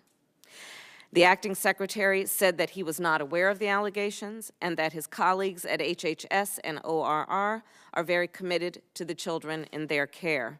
But when I asked him whether after learning of these allegations he believed he had a duty to voice concern about the safety of the children before transferring them to HHS's custody, he said that doing so was, quote, the duty of the management and leadership of Health and Human Services. Commander White, you are obviously here today representing the management and leadership of HHS. Do you agree with him? And what, if any, concern do you have about the findings? And what are you prepared to do about it? So 3 things. First of all, thank you, Senator. I do want to talk, in fact, we probably should talk much longer than this forum will allow, about the protection of children in our care. Let me start with one thing to be absolutely clear. If even one child is abused in OR care, we failed that child. Yep. We failed that child. And this is also true of every child welfare system in the United States and every foster care system in every state. Every time a child in care is abused, the system failed that child. I don't excuse it. I don't permit it. Every time it happens, it is a call to do more. Now, the statistics that have been reported do require clarification because we have a strict policy of reporting events, and many of these things that are reported as sexual abuse under our PREA requirements are things like are actually sexually inappropriate conduct by minors. This could include if a minor makes a sexual gesture, that's reportable. If a minor uses a sexually charged insult for another minor, that's reportable. There are, however, there are also cases at the upper end of the spectrum that include allegations of abuse by minors of each other, and in some cases by grantee staff, never federal staff. Sir, before you continue, are you describing theoretically what happens in the department? Are you referring specifically to the 4,556 allegations that occurred between October of 2014 and July of 2018? I really would be interested, and am only interested, in the nature of the allegations that occurred during that period of time. Yes, Senator. I'm talking about the actual reports. And many of these PREA reports are not, in fact, allegations of sexual abuse. They're allegations of sexually inappropriate behavior. We have a universal reporting standard for our programs. They must report in writing within 4 hours of every reportable event. These do include some cases which resulted in criminal prosecution because we are required in every case to notify state, local, and federal law enforcement and licensure authorities for full investigation. Can you tell me, sir, how many of the allegations involved abuse by HHS employees or other staff or adults working in these facilities, whomever employed them? For example, I know you have contractors and private entities that are also handling or working with these children. Yes, there is 0 allegations against HHS staff. If you give me just a moment. How many allegations are there against adults? There are allegations reported to ORR of staff on minors in fiscal 18, 49 reports, and 6 reports of other adults who weren't staff. It could be someone who somehow got in the building or something like that. Non-staff adult on minors, to a total of 54 allegations in fiscal 18. These are among the cases that would have been reported to the FBI, So this is OIG, 103 in 1 year. How about for the total of those 4 years? How many adults on children No, allegations are there? That's, I believe, 55 in 1 year. You said 49 plus 54. No, 54 total, 49 and 6, 54 total. And 53 in fiscal 17 of allegations of an adult reported to DOJ. These are cases we reported to DOJ. How many in 2016? In 2016, reported to DOJ, there were 62 allegations of an adult sexual abuse of a minor. Okay, my time is running out.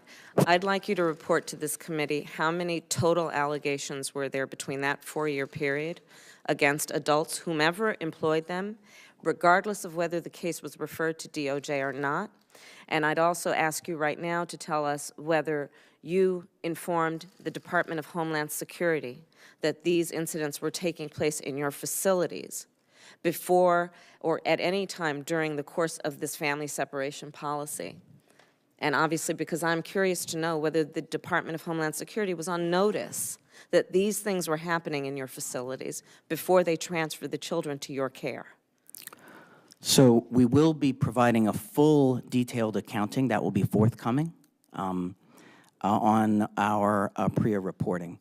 Second, I don't know whether our PREA reporting was conveyed to leadership at DHS. As a reminder, our programs are still safer than state foster care systems. Sir, I don't think that we want to compare what you're doing to state foster care systems, which are notoriously horrendous conditions for many children. Precisely what I am saying, and I say it again, is that every time something happens to a child, we have failed that child. I agree with you. But the traumatization of children by separation does not need any child to have been harmed criminally by an adult. That act of the government entails harm to a child. Mm-hmm. So these are two important problems, but they're separate problems. Thank you.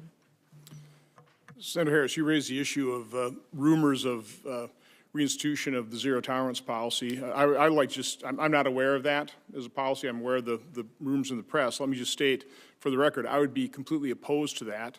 My guess that's a majority, if not a unanimous view of the members of this committee. And let me just cite you some reasons. Commander White, I think you would say that I refer to a family separation policy. Family zero tolerance, whatever you want to call it, resulted in family separation. I think you would state that during April, May, and June, when that zero tolerance policy was in effect, HHS was pretty well overwhelmed by this. Would you say that's true? That's correct. Both our total capacity and specifically our capacity to serve very young children, since separation disproportionately results in our getting babies, toddlers, and young children. So again, I'm hoping members of the administration, if they're actually considering this, are listening to that testimony.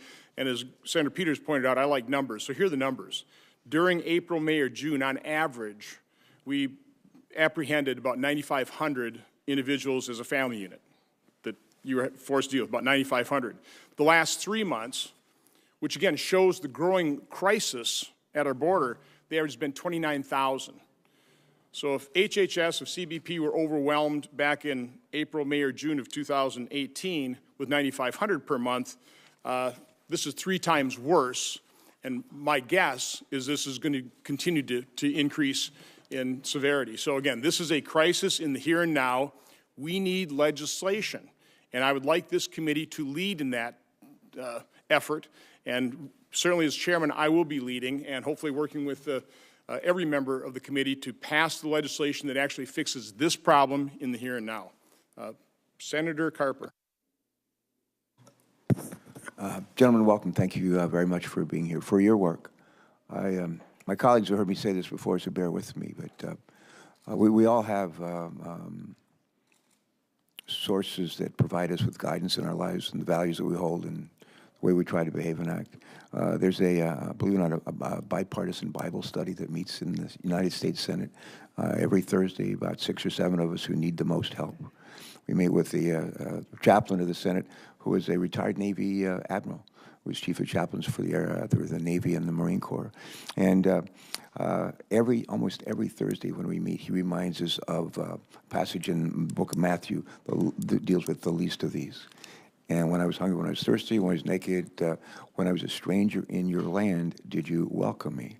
And he reminds us of the moral obligation we have to the least of these, including the stranger in our land. He also reminds us of the greatest commandment of all, and that is the golden rule.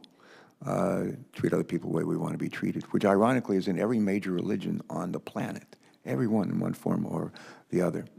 So when I approach a dilemma, a challenge like we have on our border, I try to keep those words in mind going forward. I also am somebody who focuses like a laser on root causes, not on symptoms of problems, but what are the root causes. And as you know, the root causes for a lot of folks coming into our country from Honduras, Guatemala, and Salvador are lack of economic opportunity and hope in the Northern Triangle, prevalence of violence and crime in those three countries, and also corruption. Those are the three drivers. And the reason why we created the Alliance for Prosperity with those three buckets, lack of economic opportunity and hope, crime and violence, and corruption, is because that's what we gathered from people coming to us to say, this is why I'm leaving, this is why I don't want to stay in my country. Ironically, I was just down in Codell about 6 weeks ago, and to see how we're doing with the Alliance for Prosperity. And I was actually pretty encouraged by the work that's being done. And I think it's important that we not walk away from it.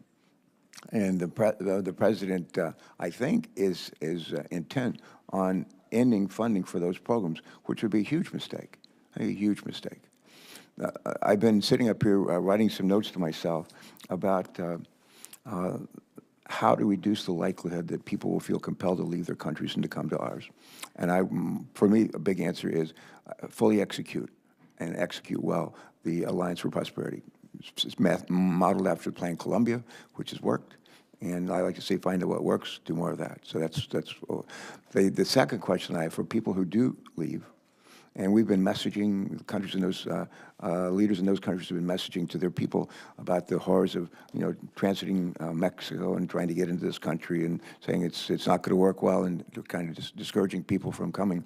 Well, that ain't working so well because they're coming in ever larger numbers, as you know. So I'm trying to figure out what is the most humane way to deal with the families that make it to our borders, and is there a way that we can actually keep the families together? Expedite the amount of time, reduce the amount of time that they have to wait to make an initial judgment as to whether or not someone who's seeking asylum, asking for asylum, really is in that kind of danger back in their native land. So a way to do that. And while we're doing that, quickly provide for a safe place for these folks, for these families to stay. And so let me just start with that.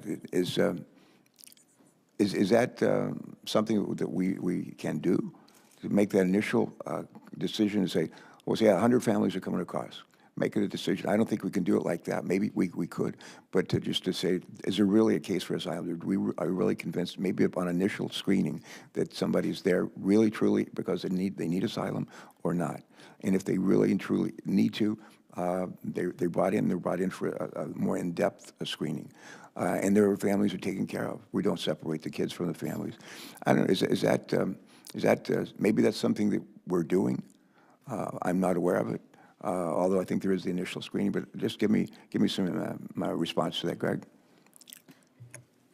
Senator, that is, since we're, Title 21 is our sole focus for the enforcement of the drug laws, that probably wouldn't be best for me to answer that. Let me go to Commander Webb. I used to be a commander in the Navy. So I'll have to defer to DHS colleagues on family separations. I can tell you that over the years, the reasons that unaccompanied children give when they're in our care for why did you come to the country are astonishingly the same over time. And the top three reasons always are because they feared violence in home country, because they lacked economic and educational opportunities in home country, and because they had family or parents or other family here in the United States they wanted to be reunified with. This seems to be a standard. But as regards family units, that's something that DHS colleagues would need to speak to. Mr. Tubbs, any thoughts?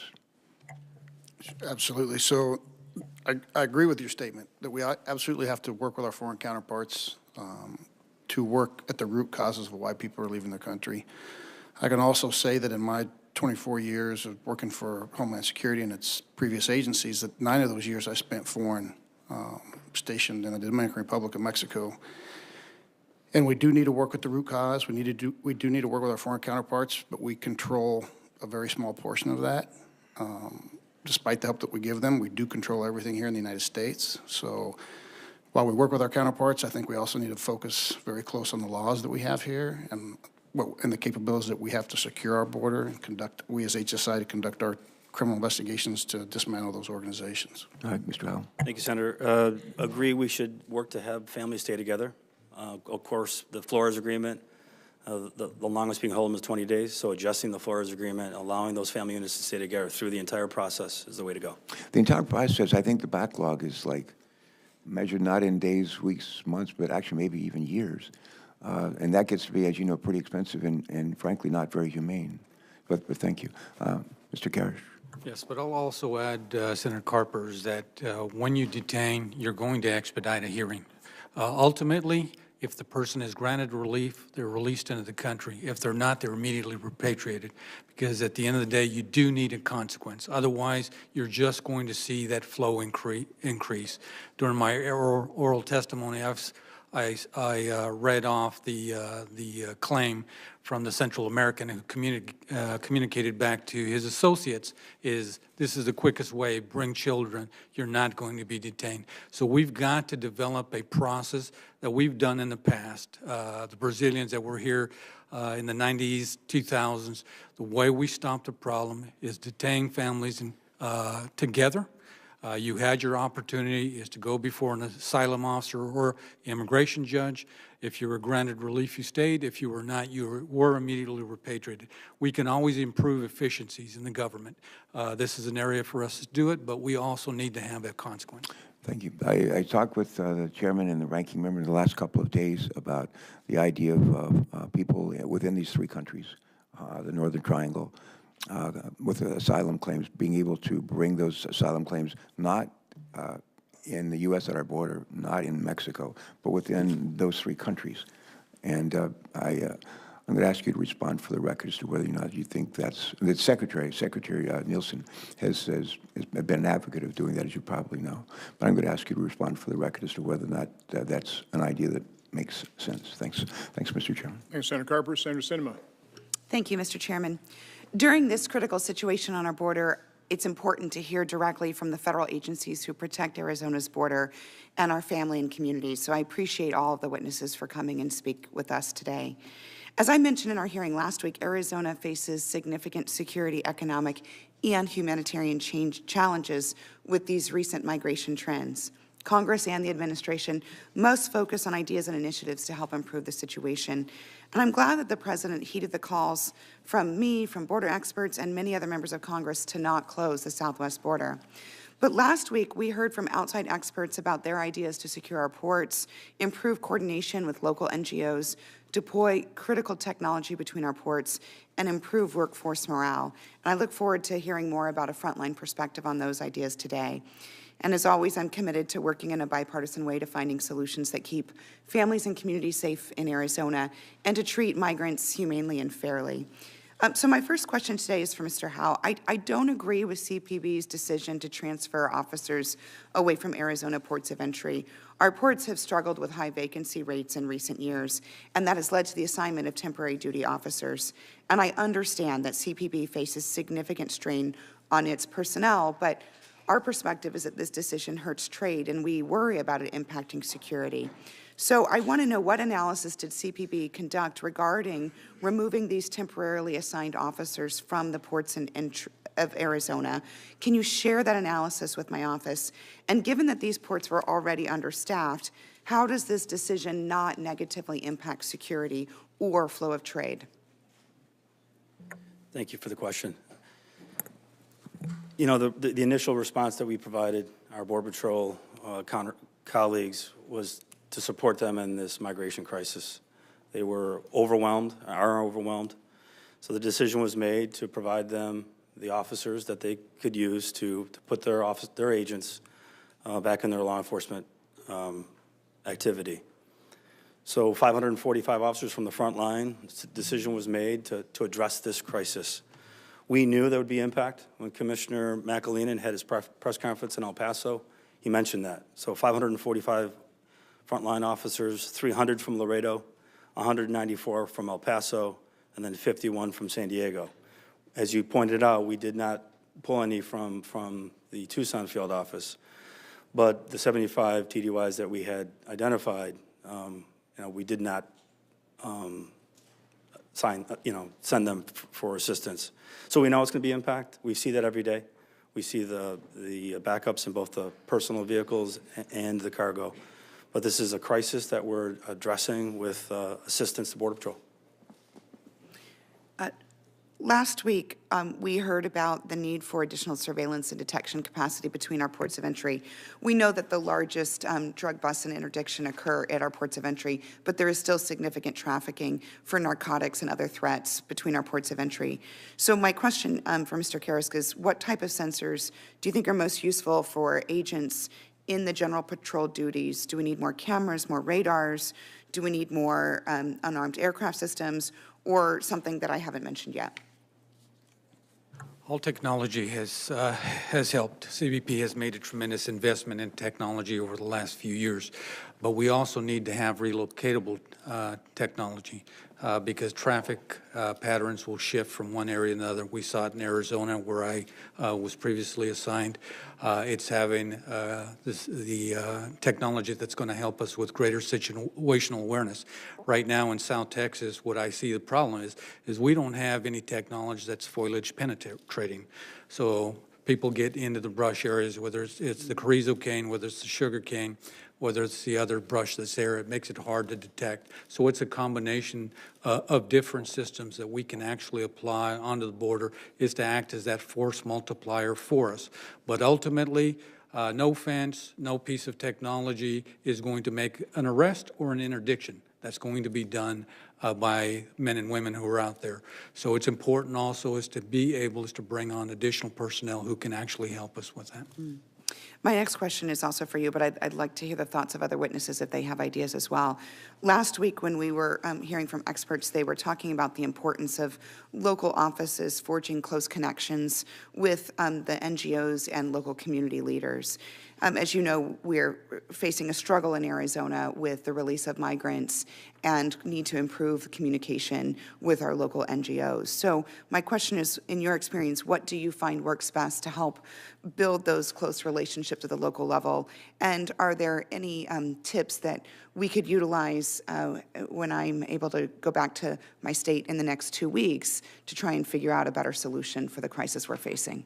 So I work closely with a lot of the NGOs out there in Arizona at the time, Juanita Molina and a number of other people who had the privilege of working with, but also even south of the border. During the time when they were speaking about a caravan coming up either to Arizona or to California at the time, it was sitting down with NGOs across the borders to figuring out exactly how many shelters they could open up, how they could help the ports of entry in organizing the number of people that actually showed up at the bridges. So that engagement does happen. We have very strong programs in the Border Patrol, Border community liaison agents who get out there and speak to NGOs. We work with them very closely. In South Texas, it's Sister Norma. Right now, she is helping us with the overflow in the people that we're releasing from Border Patrol custody to the respite centers. So it's working very closely with them is to try to figure out how they can help the federal government, but also expanding that into other areas. I'd like to follow up with you after this hearing. I'll be back home in my state over the next 2 weeks during the spring period and intend to host a meeting to bring NGOs together with our local officers to help provide more close communication. As you know, we have had recent unexpected releases into the community that have been troublesome in Phoenix, Yuma, and in Tucson. If there are others on the panel who have thoughts on this question in particular, I'd appreciate it. I would like to provide a response to your previous question, if I could. Yes, that'd be great. You know, I'm stationed on the border in Laredo, Texas, and specifically, if you look at what DHS does on the border, it's really a whole of DHS effort. And when we look at the transnational criminal organizations that are responsible for bringing aliens and narcotics, weapons across our border, we have our uniformed presence that deter, that detect, that do the seizures. And I know that you asked what equipment that they might need and what personnel. But what I would ask is Homeland Security investigations, because we do a great job in deterring and detecting, but ultimately, if we want to dismantle those transnational organizations and criminally prosecute them, criminally detain them, and criminally forfeit the illicit proceeds, that whenever you look at providing personnel and equipment to our uniformed partners that we work with every day, that you also look at Homeland Security investigations, because ultimately we need to dismantle those organizations and have them pay the ultimate price in prosecution and detention. I appreciate that point. Thank you. My time's expired. Thank you, Mr. Chairman. Senator Rosen. Thank you. Thank you, Mr. Chairman, and thank you all for being here today. This weekend, while I was visiting my home state of Nevada, President Trump called the U.S. asylum process a scam. With respect to immigrants, including asylum seekers, the president said, "We can't take you anymore. Our country's full, so turn around." Our country is full. Turn around. As a granddaughter of Jewish immigrants from Eastern Europe, I can't help but think about the time in the middle of the 20th century when the U.S. used security concerns as an excuse to turn away thousands of refugees fleeing Europe, or about the MS St. Louis ocean liner that in 1939 was made to turn around upon reaching American shores. I can't help to think about the many families today from El Salvador, Honduras, and elsewhere waiting in squalor outside our ports of entry because they are fleeing unimaginable violence and can find safety and freedom coming here to the United States. Yesterday, CNN reported that the president told agency personnel to close the ports of entry at the southern border. The president told border agents in Calexico, California, not to allow any migrants into the country. In my home state of Nevada, the UNLV Immigration Clinic has clients from Central America who are teenage girls recruited as gang girlfriends, as young as 12 and 13, meaning they face gang rape, possible death on a regular basis. Under U.S. law, are women and girls like this who are fleeing violence, they're entitled to protection, to at least apply for asylum. In fact, I know this to be true. A person who can prove she would be persecuted because of race, religion, nationality, political opinion, a particular social group, is entitled to asylum under U.S. law. And I assume, gentlemen, that you are aware that just yesterday a judge in California issued an order blocking the Trump administration from requiring asylum seekers to remain in Mexico. So, Mr. Karish and Mr. Howe, if the president were to instruct you and your agents to deny entry to people seeking asylum at the border, in your opinion, do you think that violates United States law? I will start, Senator Rosen, by saying this, is if they cross between the ports of entry, they are violating U.S. immigration law. So they're going to be placed in arrest. But that still will not stop them from making an asylum or credible fear claim. But in effecting an entry into the country between the ports of entry, they are in violation of the law and they will be arrested. Mr. Howe? If they enter the United States across the boundary line at the port of entry and they claim asylum, we would be bound to hear that asylum claim. So my follow-up question is, would you follow instructions like those from the president, even knowing, Mr. Howe, that they're going to violate U.S. law? We know what the law is, and our attorneys are here to advise us. They work for Customs and Border Protection and DHS, so I will follow the guidance that we receive from our attorneys. So knowing that we have this challenge, I guess I'll pose this in another way. Can you describe to me the concerns you have with implementing this administration's current policies? Ma'am, we've taken an oath of office is to defend this country. Our officers every day go out there and perform a job. It doesn't stop them from addressing the asylum, the credible fear, the different things that they have. We are parents. We are grandparents. Our officers do our jobs as humanely as we possibly can. But understanding is that we do have laws in this country. People have to abide by those laws. Otherwise, we stop being a sovereign country.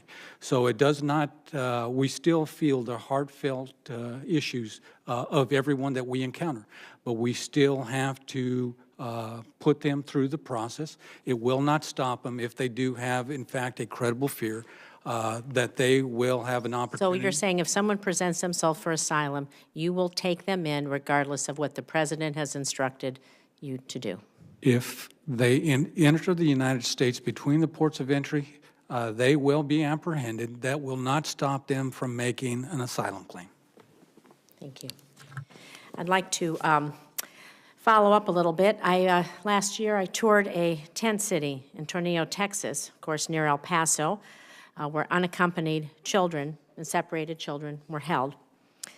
I saw teenage children separated by gender, slept in barrack-like conditions, access to legal services limited, and phone calls to relatives or possible contacts were limited and monitored.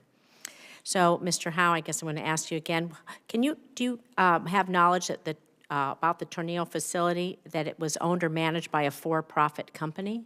I think I'll defer to the commander. Yes, ma'am. So the Tornillo Temporary Influx Facility was operated by HHS, by the Office of Refugee Resettlement. Temporary Influx Facilities, that one was operated by a nonprofit grantee who also performed services for us operating state-licensed permanent shelters around the country. Temporary influx shelters, such as the one that's open now in Homestead, are not our first choice. Our first choice is to have state-licensed permanent shelter capacity. The fluctuations You're saying they're that for-profit institutions that we're leasing. Are they for-profit institutions that we are leasing these services out to? The Tornillo site was operated by a not-for-profit grantee. Is in your estimation, or according to any knowledge that you have, currently are some of our detainees being held in for-profit institutions? The Homestead facility, the children who are sheltered at Homestead, we are getting staffing services there by a federal contract, and the entity that won in the contracting process is a for-profit. Thank you. I yield back. Thanks, Senator Rosen. Before I start my questions, certainly in my quest, and I think this committee's quest to develop the information required to solve this problem, lay out the reality, one of the questions I've had is, what is asylum law? What is a valid asylum claim? What I'd like to do is quick read from one of the better explanations for this comes from Congressional Research Service paper written in January of this year. And let me just read it and I'll enter it into the record. To qualify for asylum, an applicant has the burden of proving past persecution or a well-founded fear of future persecution on account of race, religion, nationality, membership in a particular social group, or political opinion. The applicant must show that one of these protected grounds, quote, was or will be at least one central reason for persecuting the applicant. In the absence of past persecution, an applicant can show a well-founded fear by presenting evidence of a reasonable possibility of future persecution. Here's a key point. The applicant must also show persecution by the government or groups that the government is unable or unwilling to control, and for purposes of showing a well-founded fear, that applicant could not reasonably relocate within his country or avoid persecution. Again, we'll delve more into this, but I wanted to get that on the record. I'm very sympathetic with a lot of people talking about setting up asylum claims in the home country.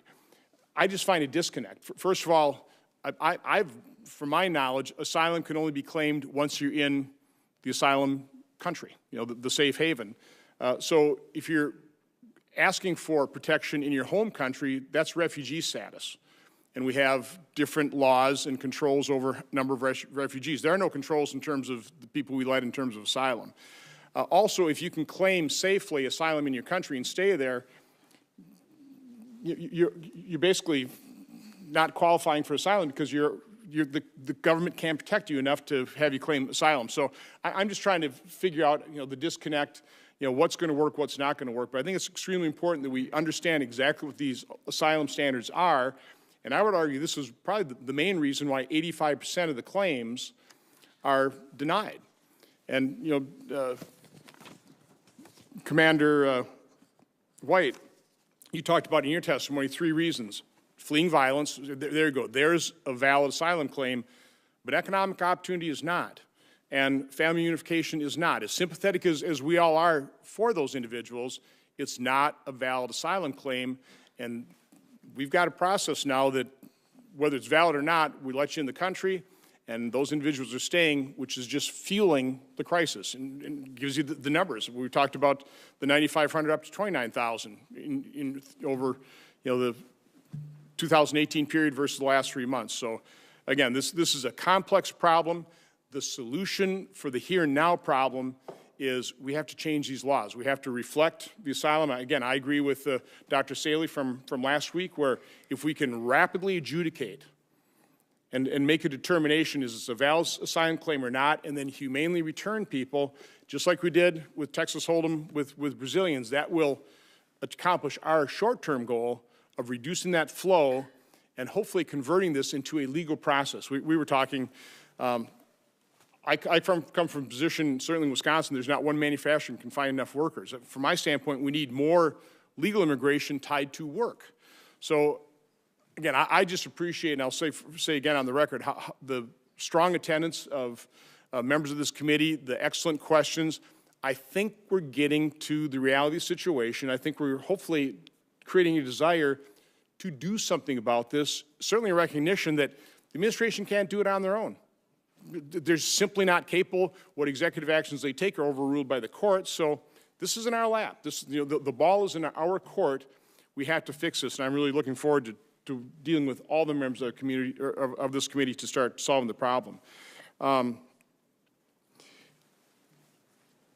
would like to, talk about the well-oiled machine, because I think it's really important that we recognize this isn't just a group of individuals deciding to wake up one morning and they make their way into, this is a very organized effort. And so, Mr. Karish, can you talk a little bit about your knowledge of that? And I'll go to Mr. Tubbs, because I think you've probably done a lot of investigation on this. Really talk about how well organized this is. You asked one of the pieces of information, I think it was the reporter, had done an estimation, thinking it's probably about $440 million worth of profits. That's just a back-of-the-envelope calculation, the fee times the number of people coming in here. And the drug cartels, I guess it's a split-off business now. I mean, this is human traffickers, but it kind of flowed from the same process of realizing this is a higher profit in many cases and a lower risk form of trafficking than even drugs. But can you just talk about the well-organized effort here? So very well organized, reaching back into places like Central America, and of course, Mr. Tubbs will be able to talk that with a lot more certainty.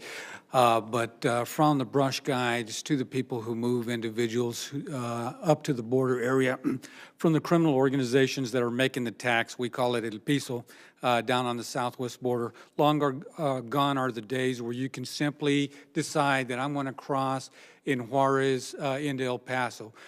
Now you're told where to cross, you're charged money, and refusal to pay money has consequences. So very, very orchestrated. I would say that the smuggling of people has even become more lucrative because it's an endless commodity. On the drug side, if it sees it's going to be destroyed, you've got to go produce more. They have the abilities to continuously bring more people, also recruiting younger smugglers, juveniles, because they know that the federal government can't prosecute them. So a lot of money going into this, but the cartels have the ability is to shut down bridges, to redivert caravans. That's the type of control that they have on the south end of the border at this time. So you agree with testimony last week that the southern border is completely controlled, or the southwest border is completely controlled on the south side of the border, on the Mexican side, basically completely controlled. Correct. By the drug cartels. Mr. Cherundolo, you talked about the enormous profits in fentanyl. I think you said something like 5,000 is worth $1.5 million worth of profit. That kind of profit motive, if there's a demand, there's going to be a supply for it, correct?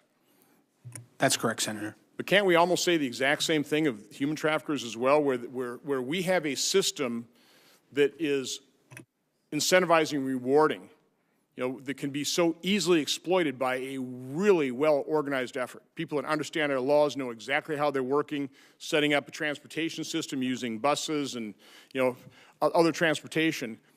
As long as this remains profitable, it's going to continue and probably grow, right? I mean, isn't every business venture's goal to grow and to become more profitable?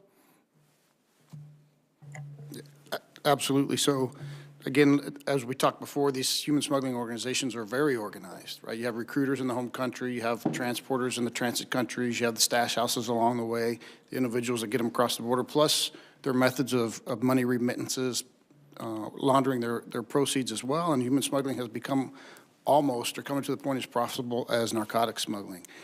And when we were specifically talking about human smuggling from Central America, but I can tell you specifically in Laredo, Texas, in 2017, we had an issue that Border Patrol intercepted approximately 200 Bangladeshis. And then in 18, almost 700. Well, we as HSI took on those numbers. We investigated that organization, ultimately arrested the leader of that organization in Monterrey, Mexico, the government of Mexico, and returned him and brought him to the U.S. to face prosecution. There's been 0 Bangladeshi since. But they were paying up to $27,000 per alien for Bangladeshis, $2,000 to $7,000 for Central Americans. It's a very profitable business, and they're coming here for a reason. They're coming here because specifically the Central Americans to work, and that's one of the reasons that we're increasing our worksite enforcement on the interior to take away. I think one thing we had former CBP Chief Morgan on our panel yesterday, and you always hear 90% of drugs flow through the ports of entry. My question has always been, well, how do we know that? I mean, we don't even know really what's coming through between the ports of entry. And isn't it true when you have, again, over 100, groups of 100 this year, and that's a dramatic increase from prior years. Again, in a very well-organized effort, it just makes sense you use those 100 people as diversion. Over here, you overwhelm the system, requires all kinds of CBP officers to converge and take care of sometimes 6 children and that type of thing. Makes it pretty easy for somebody to sneak across with either drugs or a high value or a higher paying customer in terms of human trafficking, correct? And Senator, I'll add to that. In January of this year, we had a 705-pound seizure of cocaine coming into the United States between the ports of entry. In close proximity to that, there was a group that was sent across with 170 individuals. So that is definitely a tactic and technique that the criminal organizations use, once again, is to tie up our resources, and then they exploit the gaps on the line. Final point before I turn it over to Senator Portman, who has some more questions, is, and I think Commander White, you talked about the death of any child. The abuse of any child is a tragedy. But I do want to give Mr. Karish an opportunity to talk about, because I know in your testimony you talk about the thousands of lives that CBP has saved, because that is now your mission as well, and the medical resources were surged into the border. People are coming to the border having taken a very difficult, very dangerous journey. Some of them almost on life support.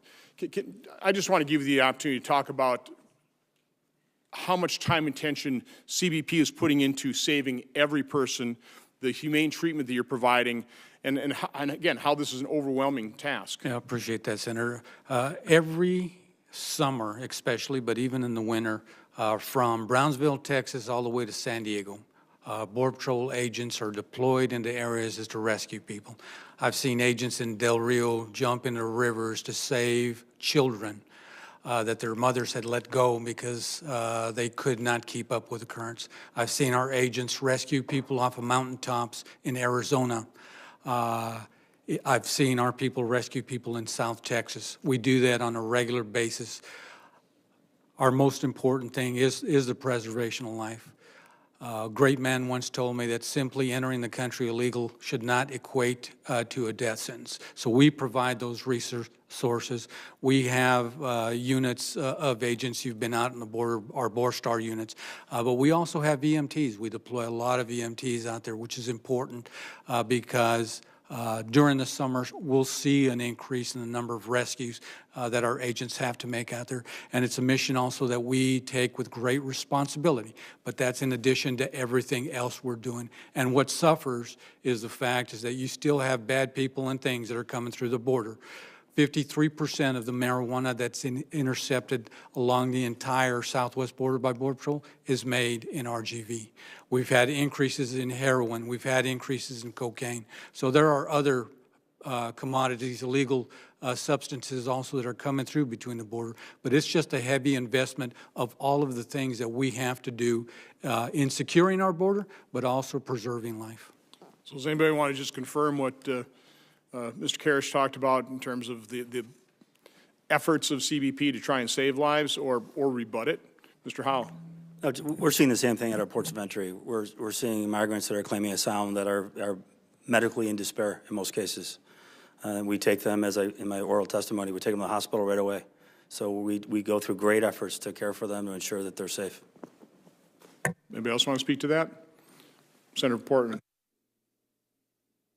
Thanks. And I again, want to start by thanking each of you for your service. This is such a rare opportunity to speak to a bunch of experts who are in the trenches every day dealing with these issues that I wanted to come back for a second round, and I appreciate the Chairman allowing me to do that. First, on the drug issue, I didn't have a chance to speak to this earlier because there are so many topics, but Mr. Charadola, you talked about the fact that fentanyl is now coming across the border, and we are having more seizures of fentanyl. Typically, as you know, it's been coming from China through the mail.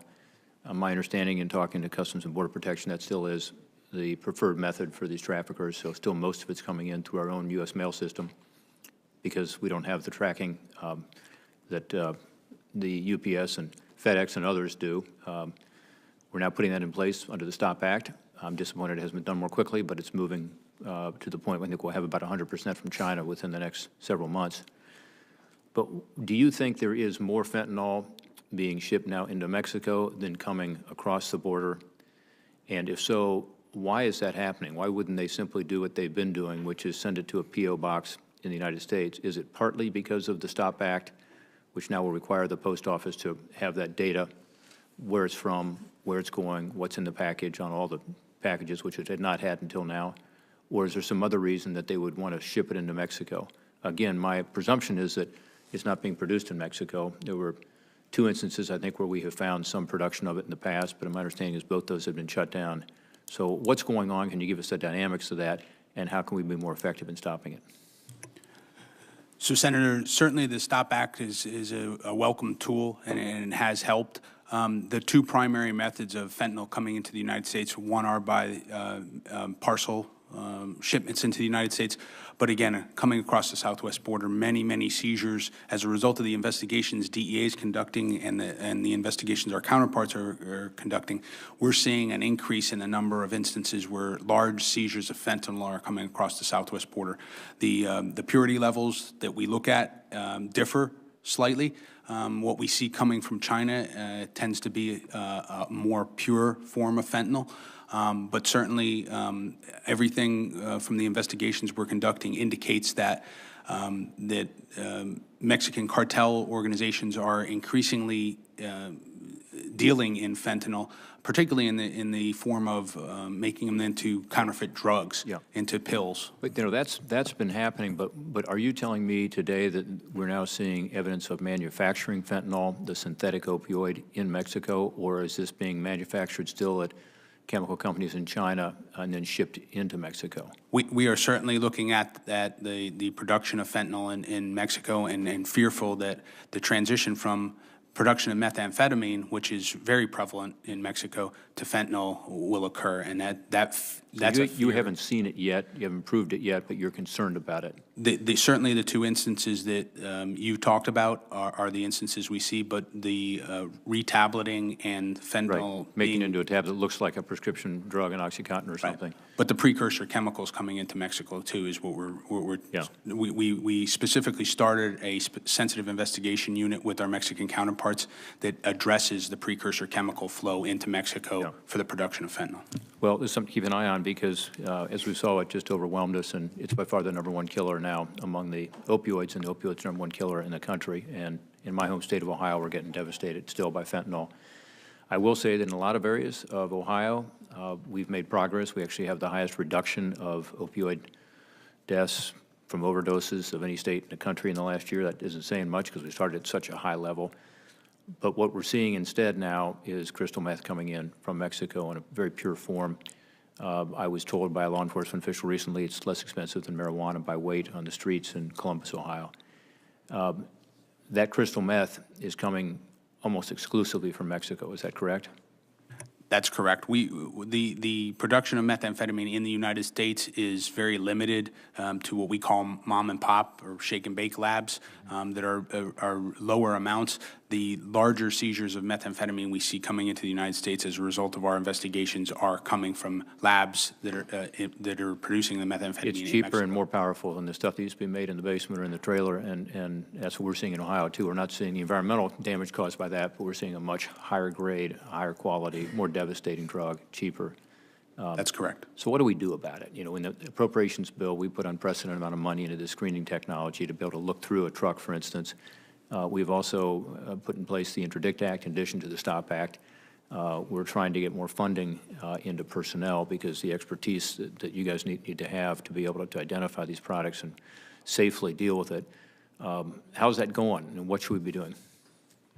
So certainly for all of us at the table, I don't want to speak for everybody, but I think our resources from the personnel standpoint is a critical issue, particularly from a DEA standpoint. We continue to hire to fill vacancies, to have additional agents to do the investigations. But our relationships with our foreign counterparts are critical. The developing relationship, like I said, with the Sensitive Investigation Unit to identify chemicals flows into Mexico, particularly from China and from other countries throughout the world, are critical and key issues for us. But that partnership with our foreign counterparts is critical, and it's ever evolving. And with the changeover in the administration in Mexico, we're still working our way through how our relationships will develop, and continuing to strengthen those relationships is critical for our way forward. Mr. Howell, Mr. Tubbs, thoughts on this? I mean, my sense is 90% of the heroin coming into Ohio comes across the border, southern border. Almost 100% of the crystal meth now coming in across the border. Increasingly more fentanyl, still mostly coming from the mail, but more of it now coming in. What would you do with this funding we've provided? What's the most effective way? And as the Chairman said, some of it is coming through the ports of entry, no question about it. The majority has been traditionally because it's been brought through with vehicles. But once that is closed down, my sense is they're now shifting more to places along the border where they can have access between the ports of entry. Is that accurate? Can you give us a rundown on what you're seeing? Yeah, thank you, Senator. Yes, the $564 million giving us that multi-energy drive-through system is going to increase our capability. We'll be able to stop the narcotics from coming in. Thank you for the STOP Act. We are seeing an improvement in that advanced data information coming from China and other countries.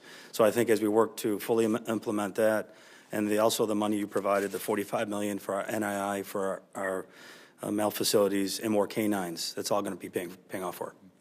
Excellent. Mr. Tubbs? And as I had said prior, as we look at the personnel and the resources that go to CBP for the interdiction, as those interdictions increase, our criminal investigations are going to increase, our response are going to increase, and we as HSI, ultimately what we're looking at is, along with working our counterparts in DEA, is identifying those transnational criminal organizations and working with our foreign counterparts and our SIUs and our TCIUs so that we can truly dismantle those organizations, and that is working with our We talked earlier about push and pull factors, and there's no question we need to do more to keep the demand down here in this country because the prevention efforts are ultimately going to be most successful and getting people into treatment and longer-term recovery. And we're making progress on that, as indicated on opioids. But having this interdiction is important, too, because the cost of this drug on the streets will be higher. Some of it will be stopped, and because of supply and demand, some of it will be higher. And that's one of our issues right now is it's not only so powerful, it's so inexpensive relative to what it has been in the past. And so we thank you for what you're doing every day. You are saving lives by doing that. And finally, let me just say what you're doing on trafficking is absolutely critical, too. My sense is, and Mr. Tubbs, you see this, I know, coming across Laredo, more and more of these traffickers are trafficking people in addition to drugs. And it's a very lucrative business, just as you talked about earlier about how lucrative the drug business is. So keeping a focus on that is also much appreciated by those of us here on this committee. Thank you, Mr. Chairman. And Senator Portman, thank you for all the work you've done on the STOP Act, CAR. I think we received good news that it sounds like an agreement that President Trump and President Xi had made is going to be implemented in terms of China cracking down on fentanyl. My question for both Mr. Cherundolo and Mr. Tubbs is, how soon are we going to be able to evaluate the effectiveness of that, whether they're actually going to follow through on that? And are we going to be able to notice it? So, Senator, my understanding is that May 1st is when the class-wide scheduling goes into effect, and we will monitor the different analogs, the fentanyl analogs. Certainly,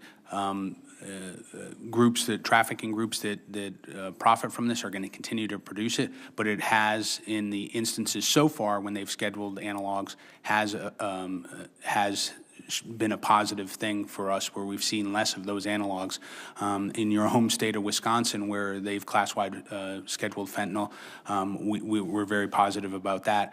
And again, because of the number of people dying from fentanyl, we felt it was important for us to emergency schedule it. So I think, again, only time will tell once we get past May 1st on the reduction in that, but certainly there's still going to be a black market for organizations, transnational criminal organizations, both Chinese and Mexican, to traffic in fentanyl.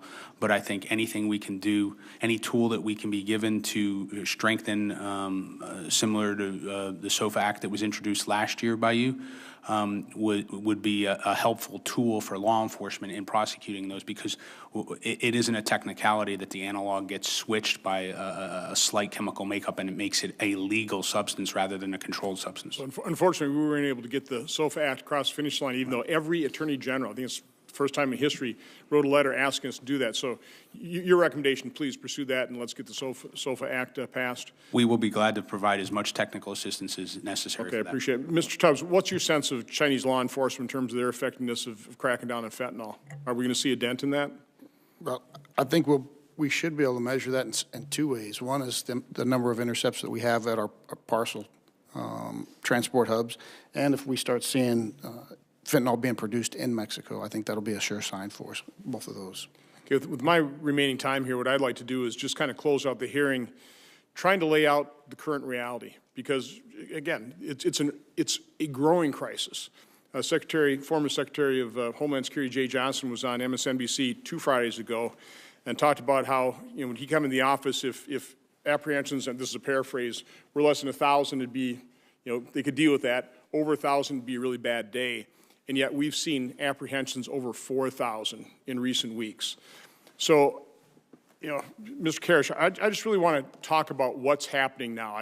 I issued a press release saying that through no fault of CBP's, law enforcement at the border has been reduced to nothing more than a mere speed bump for unaccompanied children and people coming in family units on their path to long-term residency. I think that's a pretty accurate assessment, but just talk about functionally. We've heard reports that HHS is full. I mean, the House is full, so HHS cannot accept the flow. And so CBP now, even though they're not set up to do this, CBP is set up to turn, for example, unaccompanied children over to HHS, others to ICE. You're being forced to release people in the general population, correct? Can you just describe what's happening here? Yeah. Of course, our facilities were not built for this. We don't have the resources. I mean, we're law enforcement officers who are dealing with a significant challenge with the family units. Something we don't want to do. In 1 week in RGV, we had 7,000 apprehensions in a week. Normally, our in-custody numbers for short-term housing there is 3,300 in our short-term facilities that we have. Which is still massive. Yeah, but I had days actually where I was exceeding over 6,300 people in custody. We can't keep people. We could not keep people in those conditions. We were not built just to hold the families and the children. So what's happening right now? What are you doing? So what we had to do is issue a notice to appear, order of recognizance, which basically they were released with a promise to appear at a court date in the future. So once again, we're simply feeding a cycle that more than likely people will not show up for a hearing. This is not the way of doing business. If you look at the southwest border, over 364,000 apprehensions as of April 1st, over 100% increase. We're all seeing this. Again, I want to get in the details. So first of all, the notice to appear, back after DACA those memorandum were issued, that notice to appear was called by the Coyotes the permiso. Yes. Right? I mean, again, mismarketing. DACA applies to none of the, that's about 850,000 people past the DACA line there. Didn't apply to them, but is used. And so that notice to appear was called a permiso. Isn't that correct? To them, yes, sir. So now CBP issues the notice to appear, and then what happens? What do you do with these individuals that you give them a notice to appear, which the Coyotes call them their permiso, which by and large is their permission to enter the country and stay long-term. But what specifically do you do? Yeah, we right now have worked with the NGOs. We're getting a lot of them to the respite centers in our areas to actually help. NGOs like Catholic Charities? Yep. Okay, and then what do you do? Is to help them out. Some of them are actually taken right to bus stations, already have relatives or sponsors in this country. We have to rely on the fact is that they're providing us with a genuine address. But we found in certain circumstances that after the fact we realized is that we actually had criminals in our custody that we didn't know about at the time. When we try to look for them, many times those were fictitious addresses. So some of them will be released in our communities, and we'll never see them again. Within how many days are, let's say you got a adult male with a child, and you talked about, you finally got the adult to admit that that wasn't his one-year-old child, but how many days are they in your custody before you, CBP, you're not set up to do this, but are releasing these individuals to, and it was described last week, to the Greyhound bus station? You notify Catholic Charities. Catholic Charities comes over and picks up this group of people, and there are hundreds in a day, and then they have to deal with it, get people on the phone, and then return, give them a bus ticket. This is Catholic Charities providing that bus ticket to all points in America. I mean, that's what's happening, right? Yes, sir. So how many days do you have somebody in custody before you deliver them to that Greyhound bus station? Well, right now, because of the overwhelming number of people that we have in custody, as soon as we can get them processed, we're releasing. Which is how many hours or days? It could be a matter of hours. So you really don't have the capacity, and this is kind of getting to what Senator Langford was talking about, to determine, is that the father or is that a sex trafficker? Is that his daughter or is that his sexual traffic victim? That's correct. That's a pretty accurate assessment. Yes. This is, Commander White, this is not the way the system's supposed to work, correct? I think it's safe to say that right now, all of the lead federal agencies in this process, CBP, ICE, and HHS ORR, are at or close to their operational capacity. Would you say it's beyond their operation? I mean, we're at 97%. Is it but not the system true, is over that capacity. HHS is not accepting all the individuals that CBP would like to send your way?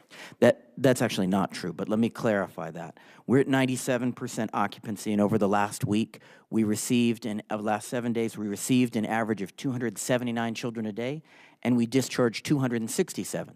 So over the last 7 days, referrals in have exceeded discharges out, and we're at 97%. Again, you would only be getting unaccompanied children, though, at this point in time. We only receive unaccompanied. So the problem is with family units. And is it true then that ICE is beyond its capability of accepting the number of people in family units, pretty well forcing CBP into doing the releasing? Mr. Howell. We're not releasing, from the port of entry. We will be waiting until ERO has the capacity to take, and oftentimes Border Patrol will assist us. Because some of our reports, like Hidalgo, have the capacity for 30 people. And once we get to that number, if we get overrun where aliens are crossing the boundary line, then the number could go up to 95, 100. So then Border Patrol assist us and take them into custody, and then if they meet the criteria, to have them released.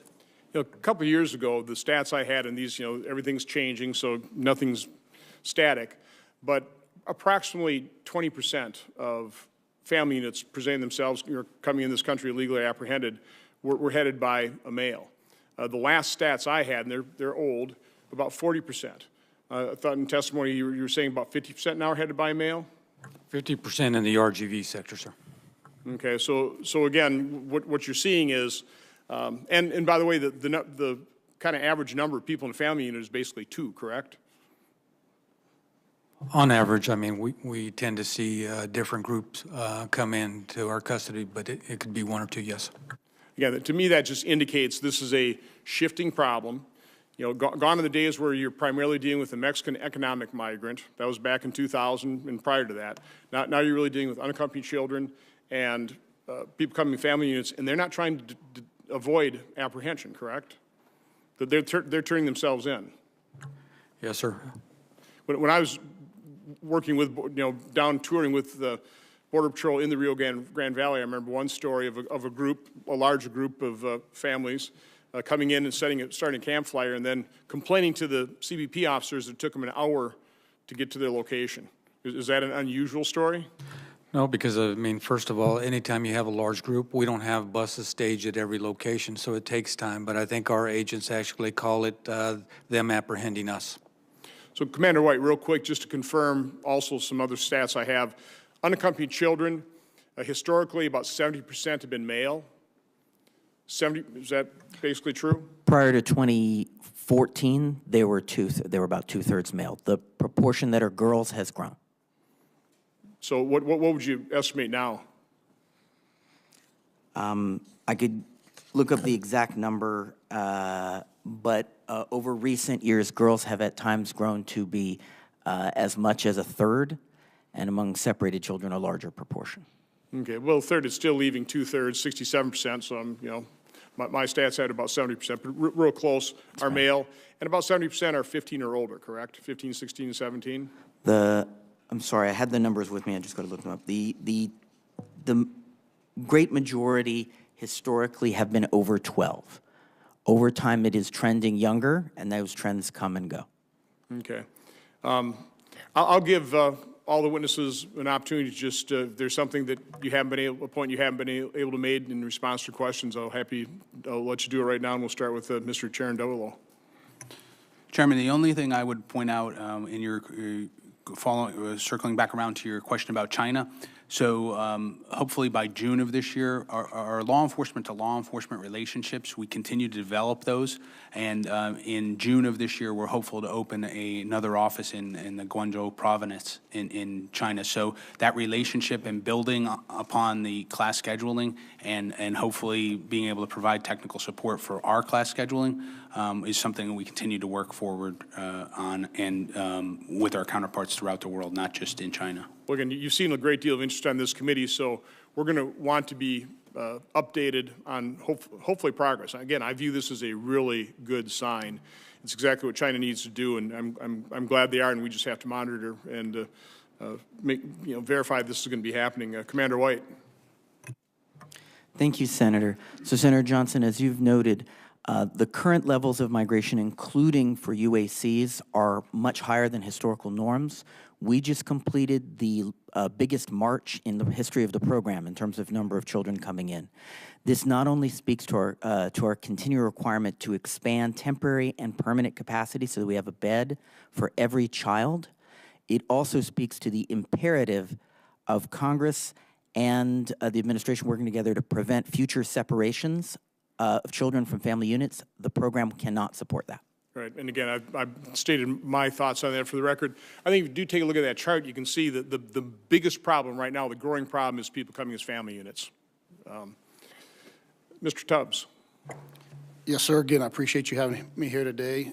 For myself as an HSI special agent, specifically being one assigned to the border, I can attest to myself and OFO and Border Patrol, our agents work 24/7. I mean, they are at a tax point that we are on the border.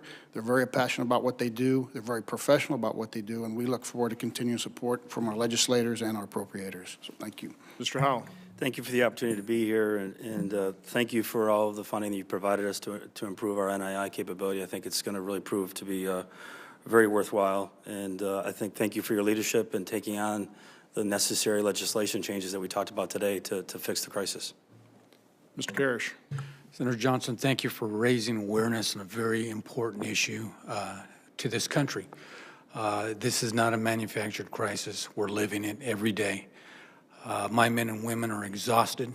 They're frustrated in the fact is they're having to release people, but they also understand that this is the reality of what we're facing today. And this is only a portion. I worry about places like Venezuela, in what we might see from immigration from those countries. So it is a very real issue that we're facing, and I appreciate the opportunity today. Okay, again, I want to thank all 5 of you for your service to this nation. You shouldn't have to be dealing with this. The ball is squarely in Congress's court. We have to recognize this problem. First step in solving a problem is admit you have one. And we have a problem in the here and now that requires legislative action. So I want to work with each and every one of you. I want to work with the administration. I want to work across the aisle. This should be a nonpartisan issue.